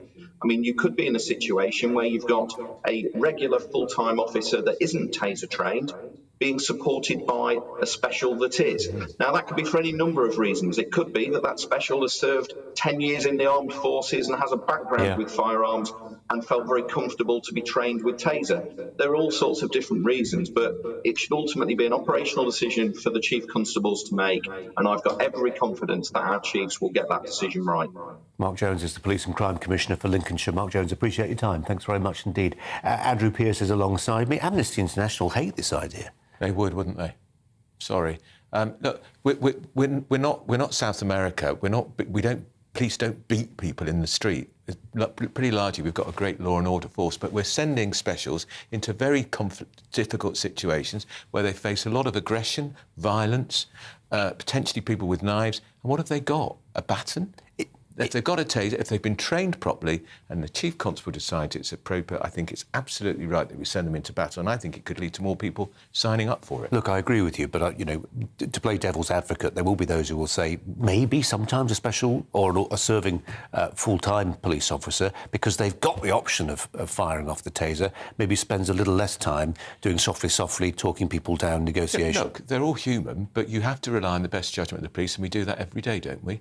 And some of them are armed, but we don't get too many police officers shooting too many people too often, do we? And so I think we have to rely on the good judgment of the police. And I think it's a very sensible move by the Home Secretary. And I can't see the only people who might object to this are the criminals who get tasered. Andrew, no sympathy for them. And Kevin Hurley was in earlier who admitted he had been tasered. I thought I had a great scoop there. Well, you got the scoop. Andrew, thanks very much. Keep them coming. Coming up, the Prince of Wales and the Duchess of Cornwall have started their tour of Canada. The Queen, of course, head of state in Canada. All this ahead of the Queen's Platinum Jubilee. We'll bring the latest with our royal reporter who's in Ottawa. First, we have the weather for you. Hello, Alex Deakin here with your latest weather update. There's warm sunshine in the forecast, but also heavy showers and thunderstorms. It must be almost summer. Here's the bigger picture. You can see a swirl of cloud on the satellite image, an area of low pressure that's kind of hanging out here and allowing warmer air to waft up from the south, but introducing the moisture with these weather fronts, and that combination of moisture and warmth will trigger some heavy downpours, mostly across western areas this evening. Torrential rain possible, particularly western Scotland, Northern Ireland, but also a few flashes of lightning possible across East Anglia and the southeast as some heavy showers move through. But they are zipping through, so most places actually dry from midnight onwards. We'll keep some showers going in the northwest and temperatures mostly holding up in double figures. On to Wednesday, and for most places, it's going to be a fine day. Yes, some showers certainly early on over western and northern parts of Scotland, maybe the odd one early doors for Northern Ireland. But generally, Northern Ireland, a much brighter, much sunnier day compared to today. And for most places, it's a fine, bright day with lengthy spells of hazy sunshine. Not quite as warm as today, but still pleasant enough. Temperatures into the high teens, low 20s, maybe 24 across the southeast. Cooler around some coasts. And then we see the potential for further showers coming into the southwest initially, band of heavy rain moving into Northern Ireland, and then further south, a risk of some pretty lively looking storms drifting up from France. Maybe hit and miss affairs, but the potential for some very heavy downpours during Wednesday night into the early hours of Thursday. Again, you may get woken up by a flash of lightning or a rumble of thunder, but again, they scoot away pretty sharply. Some rain in Shetland on Thursday morning, but for most places during the day, it's another fine dry day with plenty of sunshine on Thursday. Again, some showers over the Highlands and the Western Isles. And again, temperatures responding to that sunshine, getting into the high teens or maybe into the low 20s. Bye for now. I'm Patrick Christie's. And I'm Mercy Moroki. Make sure that you join us Monday to Thursday, 10 a.m. until midday, right here on GB News for To The Point. We're not afraid to talk about the topics that matter to you or the big topics that always matter. We cover absolutely everything, from the breaking political stories of the day to law and order, what's going on in the channel. We're not afraid to hold people to account. We always make sure we include your views on our show. Indeed, if you're thinking it, you can guarantee that we're saying it. So make sure you join the conversation with us, 10 a.m. until midday, Monday to Thursday, for To The Point on GB News.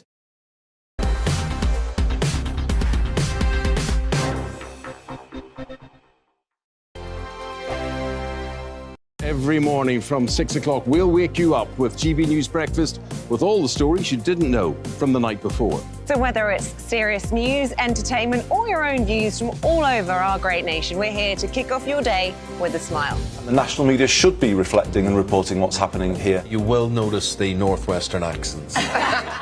Whether you're with us on TV, radio, or online, every morning, it's breakfast from 6 a.m. Hope you can join us.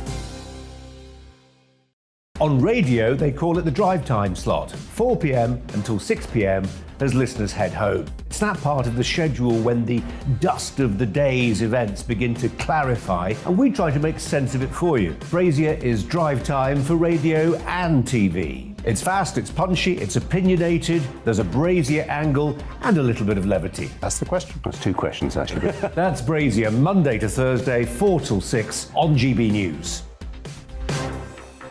Hello, I'm Michelle Dewberry, and you can join me every weekday 6 till 7 on Jubes and Kerr. Me and my panel will get stuck right into the day's events, and I can tell you, in fact, I can warn you, expect some robust debates, some strong opinions and perspectives from both sides of the fence. It's about you at home as well. I love to read out all of your comments, or at least as many as I can. So join me, Michelle Dewberry, Monday to Friday, 6 till 7 on Jubes and Kerr. I'm Dan Wootton. Join me Monday to Thursday from 9 to 11 for the feistiest and most fun news debate on TV, where free speech reigns. I'll bring you a sharp take on the day's biggest stories, bombshell newsmaker interviews, and A-list guests. And I guarantee you, no spin, no bias, no censorship, and no reason to go to bed. That's Dan Wootton Tonight, Monday to Thursdays from 9 on GB News.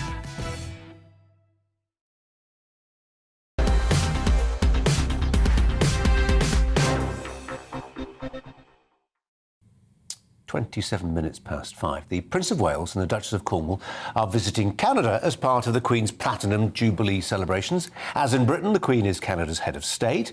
The tour begins with engagements in Newfoundland and Labrador. Tomorrow, the couple will visit Ottawa. And that's where GB News' royal reporter Cameron Walker is for us today. Cameron. Well, good afternoon, Colin, from a very rainy Ottawa. Now, the Prince of Wales and the Duchess of Cornwall have just touched down in Newfoundland, which is the first leg of their 3-day tour to Canada. They were given an official welcome by the Prime Minister, Justin Trudeau, and in a speech later today, the Prince of Wales is expected to speak about the Queen's profound affection she feels for Canada and its people. He's expected to go on to say service to family, community and country is what makes Canada so special and what my family and I have always admired. Now, away from this kind of pomp and ceremony that we see with most royal tours, this one has a particular emphasis on the Indigenous community and reconciliations with them. Last year, mass graves were discovered of children who were lost in the residential school system in the 19th and 20th centuries, and that led to protests. Statues of Queen Elizabeth II and Queen Victoria being torn down last summer, and we saw Caribbean protests as well, with the Duke and Duchess of Cambridge and the Earl and Countess of Wessex's with their tour earlier this year. But Prince Charles, as we know, Colin, is never one really to kind of shy away from the difficult issues. He's going to be attending a memorial later on today at the Hart Gardens, which is a government house in Newfoundland, and also away from kind of the business, away from the reconciliations, he's going to be visiting local businesses. They are today, the Prince of Wales and Duchess of Cornwall, going to be visiting a local fishing village called Kiddie Viddy. They're going to be going to the local artisan studios. What was that, sorry, Colin? That was Andrew Pearce piping up. Sorry, Cameron, he's got some sartorial advice. I mean, I wouldn't take lessons in sartorial elegance from Andrew Pearce, but he's got a tip for you, Andrew. You've got to put your tie up, Cameron. He says you've got to do your tie up. Oh my God, right I'm so sorry. Fantastic. You're on parade with the Royals. You're on parade with the Royals. The rain must have slipped the tie down. Blame it on the rain. Brilliant. Cameron Walker, thanks so much for your time. Really appreciate it. Andrew Pearce is alongside me. He's going to ignore you. I don't blame him. I've been done these royal things. You've got to be... Anyway, yeah, I thought this report was very interesting. You were saying to me earlier that you suspect when the time comes for King Charles III, he won't be King Charles III. Do you know, when I was on the Times 12, 13 years ago, I did a front-page story saying he will be George VII. Now, I think now that's still possibly true. Because it's like the Pope, the part that, George Bergoglio didn't become Pope George. Edward VIII was actually David, and George, the Queen's father, George VI, was actually Bertie. So I think he could be George VII. But I wonder, is he going to be Philip I? That's a whole way to the end of an Elizabethan era. You're ushering a new era of monarchy, the first Philip I. Wouldn't that be wonderful? Great tribute to the Duke of Edinburgh. The Queen would already know that if they've made that decision. It won't leak, and it would be rather wonderful. And it would be the sort of reset that he needs, didn't it? I thought, we were talking about this yesterday. During the state opening of Parliament, there he was, Charles, talking about gene editing in agriculture. You know he hates that sort of stuff. Absolutely. He was deadpan. Yeah, you couldn't tell. I thought, well, there you go. Yeah. He can do it. He can keep his oar out. Because once he's king, no more opinions. They have to stay very private. I also think it was very moving when he looked at his mother, the crown, the sovereign crown, and he did look emotional, I thought. As well he might. Yeah. As well he might. Because he knows we are drawing to a close. Not yet, I hope. And she was fabulous today, doesn't she, at the opening of the Elizabeth line? Fabulous. Just round the corner. I missed her. Yeah, well, I think we did too. Yeah. So Philip I, heard it here first. Yeah. Tie, OK, by the way, just checking. All right. Andrew, thanks very much indeed. Coming up, we'll debate the big topic of the day, one of them, a new figure suggesting that British workers lead the world in refusing to return to the office following COVID. We are asking, are Brits just lazy, or are people right to want to work from home? It's a question we've pondered on before, but it keeps coming back. First, let's bring you the latest news headlines with Miranda.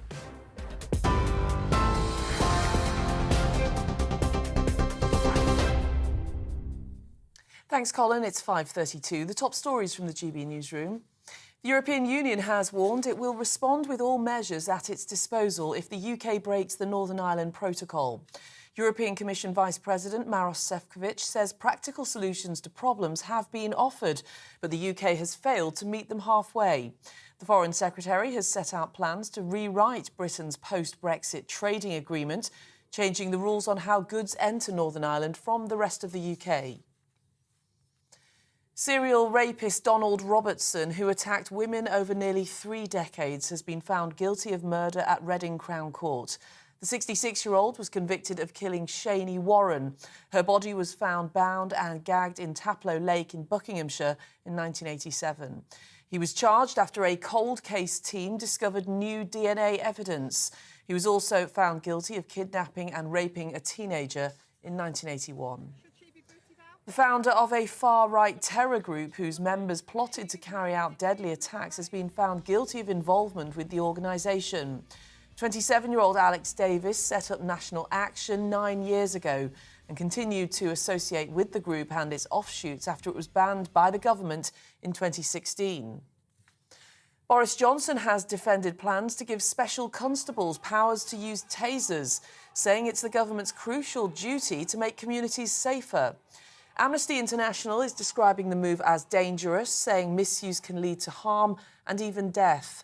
The Home Secretary says the measures will ensure volunteer police officers are not at a disadvantage when facing knife attackers or terror threats. And the Queen has made a surprise appearance at London's Paddington Station to officially open the completed Elizabeth line named in her honour. The 96-year-old monarch was joined by her youngest son, Prince Edward, who was due to board a train and head to Tottenham Court Road, marking the completion of London's Crossrail project. Well, on TV, online and DAB+ radio, this is GB News, and Colin will be back in just a moment.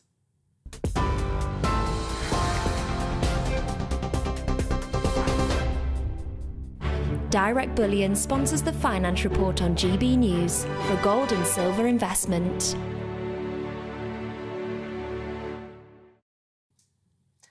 Here's a quick snapshot of today's markets. The pound is $1.24 to the dollar and $1.18 to the euro. And the price of gold currently stands at £1,458.46 per ounce. Direct Bullion sponsors the Finance Report on GB News, investments that matter. Every morning from 6 o'clock, we'll wake you up with GB News Breakfast with all the stories you didn't know from the night before. So whether it's serious news, entertainment, or your own views from all over our great nation, we're here to kick off your day with a smile. The national media should be reflecting and reporting what's happening here. You will notice the northwestern accents. Whether you're with us on TV, radio, or online, every morning, it's breakfast from 6 a.m. Hope you can join us. On radio, they call it the drive time slot, 4 p.m. until 6 p.m. as listeners head home. It's that part of the schedule when the dust of the day's events begin to clarify, and we try to make sense of it for you. Brazier is drive time for radio and TV. It's fast, it's punchy, it's opinionated, there's a Brazier angle and a little bit of levity. That's the question. That's two questions, actually. That's Brazier, Monday to Thursday, 4 till 6 on GB News.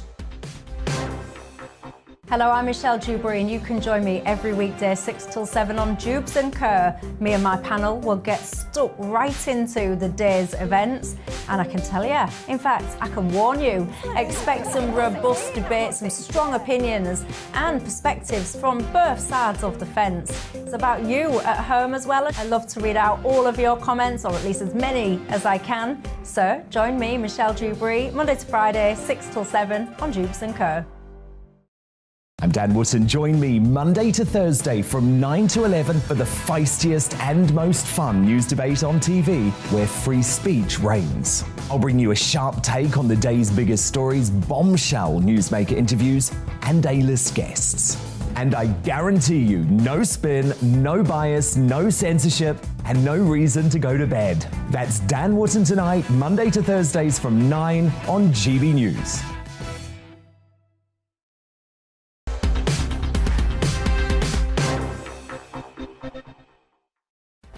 Top stories this afternoon. The Foreign Secretary says a new law will be introduced to change the post-Brexit trade deal for Northern Ireland.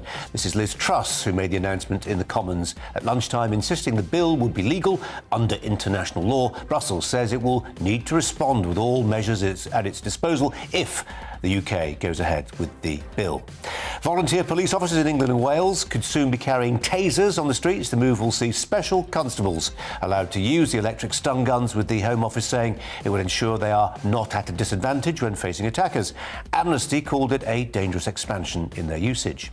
And the Queen has made a surprise visit, well, not surprising for her, but for the rest of us, to Paddington Station in London to see the completed Elizabeth Line. Transport for London announced the delayed Crossrail project will open to the public a week today. The 96-year-old joined her youngest son and the Earl of Wessex for the official visit. Just briefly, Andrew Pearce, my guest, with strong views on Crossrail. You think it was not a white elephant, but... Well, I'm glad it's there. 3.5 years late and billions of pounds over budget, as usual. We just can't do these great big engineering feats anymore.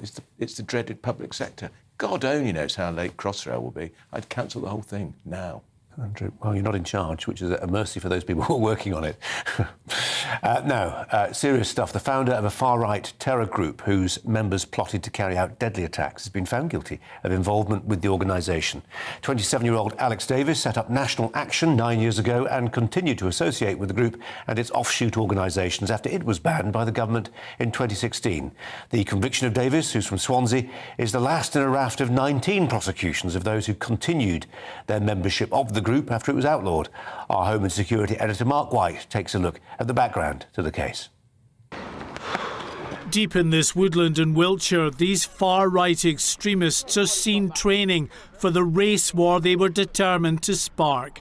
Members of the banned terror group National Action, who continue to meet, plot and spread their hateful ideology long after the group was outlawed by the government. Walking past the camera is the group's founder, Alex Davis, about to start boxing with another young extremist who went on to join the police. Davis was still a teenager when he set up National Action in 2013, focusing his attentions on recruiting the young and the impressionable. Turn away, Alex. Within a few short years, the group had reached national prominence, staging sometimes violent protests in support of a neo-Nazi ideology. They specifically targeted university campuses and town centres, like here in Bath, where Alex Davis got more than he bargained for when he was confronted by an angry mother. My daughter's mixed race. Come on. Should she be booted out? I don't know. She looks white to me. She is not. She is mixed race. Now Davis has been found guilty of continued association with National Action and various offshoot organisations set up to try to circumvent a government ban after the group was outlawed in 2016. It is the culmination of a multi-year investigation by counter-terrorism detectives. Alex Davis held these views, these abhorrent views of a race war, of white supremacy, of harking back to Nazi Germany in the 30s and 40s, things that most right-minded people in this country find completely against everything they stand for.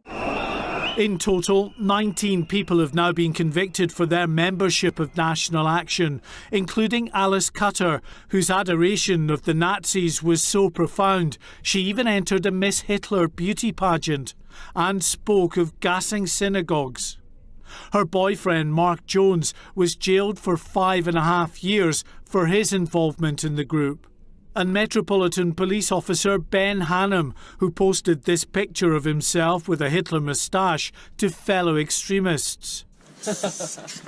No, it's my design. I got that at all. Even as he applied to join the police, he was still meeting regularly with the group, training, posting flyers and spray painting their logo on buildings. The organisation also recruited members of the military, like Mikko Vehviläinen, a Lance Corporal with the Royal Anglian Regiment, jailed for 8 years. Jack Renshaw was jailed for life for a plot to murder the Labour MP Rosie Cooper. And Jack Coulson, who was just 17 when he was convicted of constructing a pipe bomb.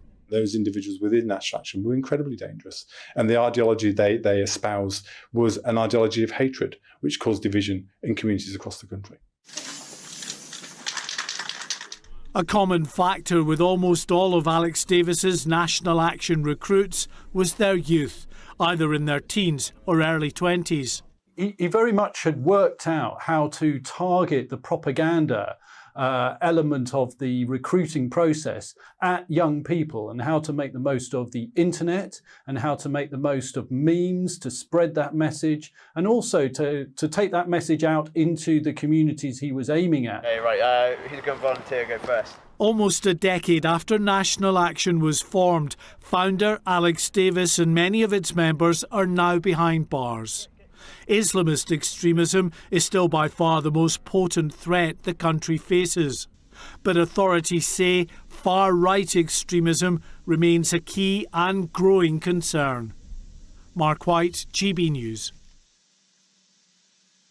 Now, our debate this hour, new figures suggesting that British workers lead the world in refusing to return to the office following the lockdown. Work from the Home Research Online survey, it involves, it's a big sample, 33,000 people across the world, and it found that nearly a quarter, 23% of Brits would rather quit or start looking for a new job than return to the office full-time. Well, they've got to find a job, haven't they? So it's an aspiration for many of them. That put the UK above every other nation surveyed, including the United States, 14.8%, and Canada at 21.8%. The news comes as the British government pushes to get people back into the office. So not for the first time, we're asking, are Brits lazy, or are people right to want to work from home because it makes them more productive? We're joined by Neil Wallace, former newspaper editor and media consultant, and here in the studio, Nigel Nelson, political editor of the Sunday Mirror and Sunday People. Gentlemen, thanks for your time. Neil, we'll start with you. What do you make of this raging debate? Because it is raging still. I'm actually astonished that it's still even under discussion. And in particular with people like on this screen here, all of whom made their professions out of working out in the community. Nigel Nelson used to work for me. He never used to be in the office. He wasn't home. He was out in the House of Commons, House of Lords, talking to politicians, getting stories, getting to know people. You as a royal reporter, Colin, were exactly the same. Even your other guests. Again, another journalist. Andrew Pearce, he taught the hind legs off a donkey. And he learned that being out on the road, people, getting to know people, understanding how people operate. And if you're ambitious in any way, then you have to be around where it's happening. You can't expect to get a rocketing career sat at home. Nigel Nelson, well done. You convinced your editor you were working when you were actually in the pub. I know about that one. Got away with it. But is he right? Does he have a point, do you think? No, well, I think it depends what job you do. And the one thing that comes out of the pandemic is we've learned different ways of working. So on the basis of that, if you can work from home, it's better for you to work at home, you're more productive, then that's what you should do. Obviously, not everyone can. You can't do your job from home. A builder can't do their job from home. They've got to work in other people's homes. So really, it's a kind of, we must be flexible about the whole world of work. Now we've learned that certain things are possible during the pandemic. We brought out a newspaper solely working from home. We were the first newspaper group to do that. There are certain things that go wrong, that you don't have the same communication with people. Often it takes 10 emails that could be solved in a 10-minute conversation face-to-face. But there are certain jobs where working from home works perfectly well. Neil, what's striking about this study, and as I say, it's a big study, 30,000+ people. I mean, I'm really surprised. I mean, there's an Anglo-Saxon reputation for, working hard. I mean, I'm peddling a national stereotype. But we seem to have gone for working from home in a way that no other country has. Why? I suspect it was something to do with how we reacted to the pandemic. We, almost above anybody else in Europe, I believe, arguably in the Western world, took it very, very seriously. And we obeyed the rules, and we were nervous about what was happening. I think one of the things that you have to realise is, yes, you can work at home, but Nigel touched on it well there. When he was in the office, I would wander around, sit on Michael's desk, and talk to him for 5 minutes. You would end up with stories and ideas. You would spark off. Do you know what, Neil? Right now, you're actually demonstrating inadvertently one of the reasons why working from home using Zooms isn't always effective, because it's just the signal's just breaking up a little bit. So, Nigel Nelson, reflect, if you would, on the idea that actually, when you're physically there, you're able to eavesdrop on stuff. And actually, that's how very often some of the important lessons from the workplace are drunk in. This is what I mean about it's different people doing different jobs. And so if you're a youngster just starting, it helps to be in the office to learn from older people there who are more experienced. So, of course, that helps. The point I'm arguing, basically, is it is actually the flexibility of what you find helps. So, as an example, I work in politics. Politics is a contact sport. I need to speak to politicians every day. That means going into the House of Commons. What I have discovered post-pandemic is it doesn't mean going to the House of Commons every day. So as a result of that, if I have a day writing, I can cut out the commute, because all I'd be doing back at the Commons is sitting in my office. So I've discovered other ways of doing it. But it's a mix and match in my case. There are other people on the newspaper able to work totally from home. And people have discovered, even in government, that it's very easy to actually operate from your home desk if you need to. But again, it depends what the job is you're doing. Nigel Nelson, Neil Wallace, we'll say thanks to both of you for that. I'm sure it's a conversation we'll have again probably sooner than we ought to. Andrew Pearce, we'll just get Andrew Pearce, since he was dragged into that conversation by our guest. We'll just turn to him for his thoughts if we can just rearrange our camera. Neil Wallace is a very fine man. Obviously, but I think he's quite right about the fusion of ideas, which you get if you're in an office, which you don't get if you're in Zoom conversations. But here's the other thing. If these civil servants insist on working from home, and we know a lot of them do, some of them we now really want to work from abroad. Did we read this week St Lucia, some civil servants want to work from? They should give up their London waiting allowance, which is worth thousands of pounds, and taxpayers are paying for that. So if they are going to work from home and do things differently, let's pay them properly and mean they lose that money. I'll just put the other argument, an argument we haven't put before, which is that actually for a lot of young families in particular, the idea of being able to have a family and raise a family because actually there's a parent around a bit more, I think that's a part of the argument that's often grotesquely overlooked. But it still doesn't alter the fact about the London waiting allowance. Absolutely right. Andrew, thanks very much indeed. Now, the Blackpool striker, Jake Daniels, has ended decades of silence, really, within men's English football to become the first player to come out as gay since Justin Fashanu in 1990. The 17-year-old says he's been aware of his sexuality from an early age, but hasn't been comfortable enough to come out. In a statement, he said, "For a long time, I thought I would have to hide my truth because I wanted to be, and now I am, a professional footballer.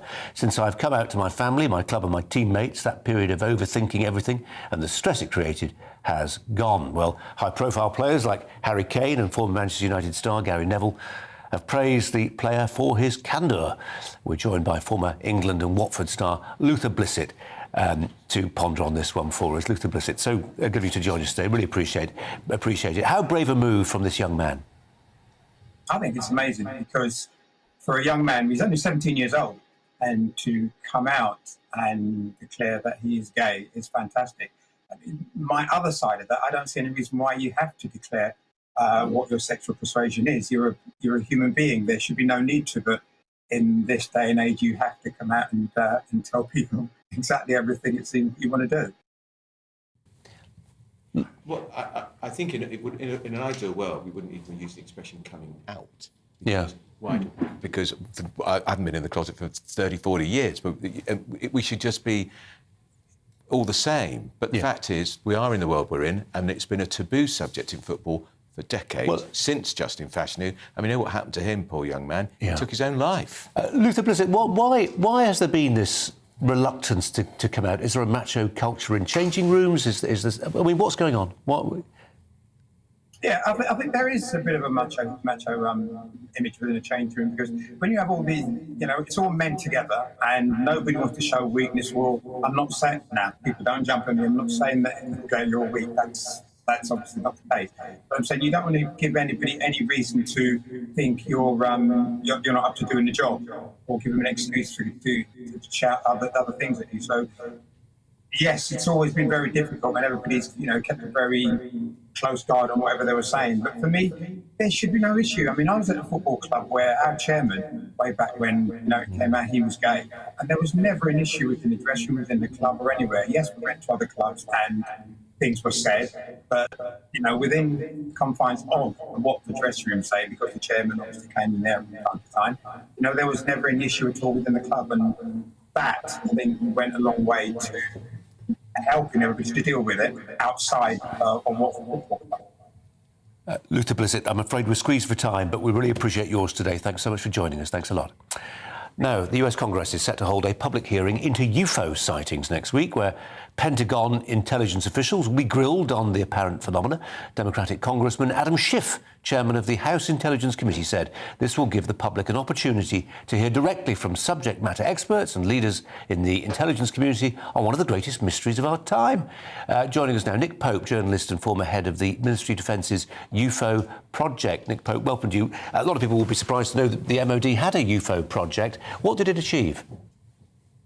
Well, we looked at the defence and national security implications of the UFO phenomenon, and basically, if there was anything in our airspace, we wanted to know what it was. And particularly, we had sightings from pilots, we had these things tracked on radar, and that's exactly what Congress here in the United States is now getting into. And by the way, they've just had the first hearing, and almost literally as I speak, they've gone into a classified session. So things are going on this right now.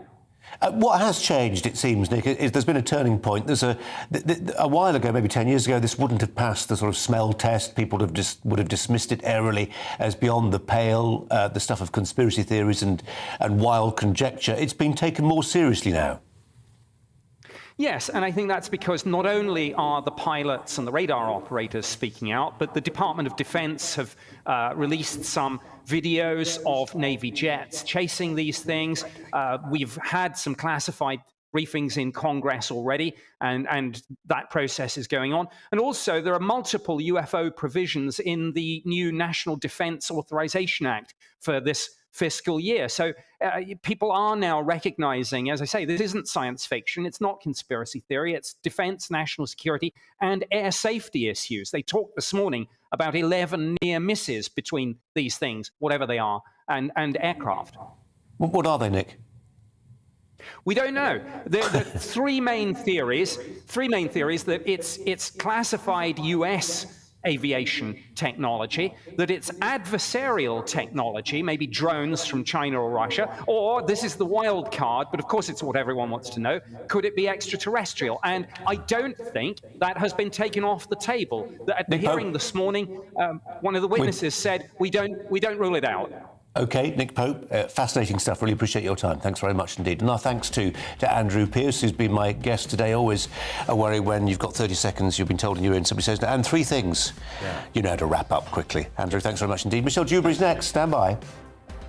Hello, Alex Deacon here with your latest weather update. There's warm sunshine in the forecast, but also heavy showers and thunderstorms. It must be almost summer. Here's the bigger picture. You can see a swirl of cloud on the satellite image, an area of low pressure that's kind of hanging out here and allowing warmer air to waft up from the south, but introducing the moisture with these weather fronts, and that combination of moisture and warmth will trigger some heavy downpours. Mostly across western areas this evening. Torrential rain possible, particularly western Scotland, Northern Ireland, but also a few flashes of lightning possible across East Anglia and the southeast as some heavy showers move through. But they are zipping through, so most places actually dry from midnight onwards. We'll keep some showers going in the northwest and temperatures mostly holding up in double figures. On to Wednesday, and for most places, it's going to be a fine day. Yes, some showers, certainly early on over western and northern parts of Scotland, maybe the odd one early doors for Northern Ireland. But generally, Northern Ireland, a much brighter, much sunnier day compared to today. And for most places, it's a fine, bright day with lengthy spells of hazy sunshine. Not quite as warm as today, but still pleasant enough. Temperatures into the high teens, low 20s, maybe 24 across the southeast. Cooler around some coasts. And then we see the potential for further showers. Coming into the southwest initially, band of heavy rain moving into Northern Ireland, and then further south, a risk of some pretty lively looking storms drifting up from France. Maybe hit and miss affairs, but the potential for some very heavy downpours during Wednesday night into the early hours of Thursday. Again, you may get woken up by a flash of lightning or a rumble of thunder, but again, they scoot away pretty sharply. Some rain in Shetland on Thursday morning, but for most places during the day, it's another fine dry day with plenty of sunshine on Thursday. Again, some showers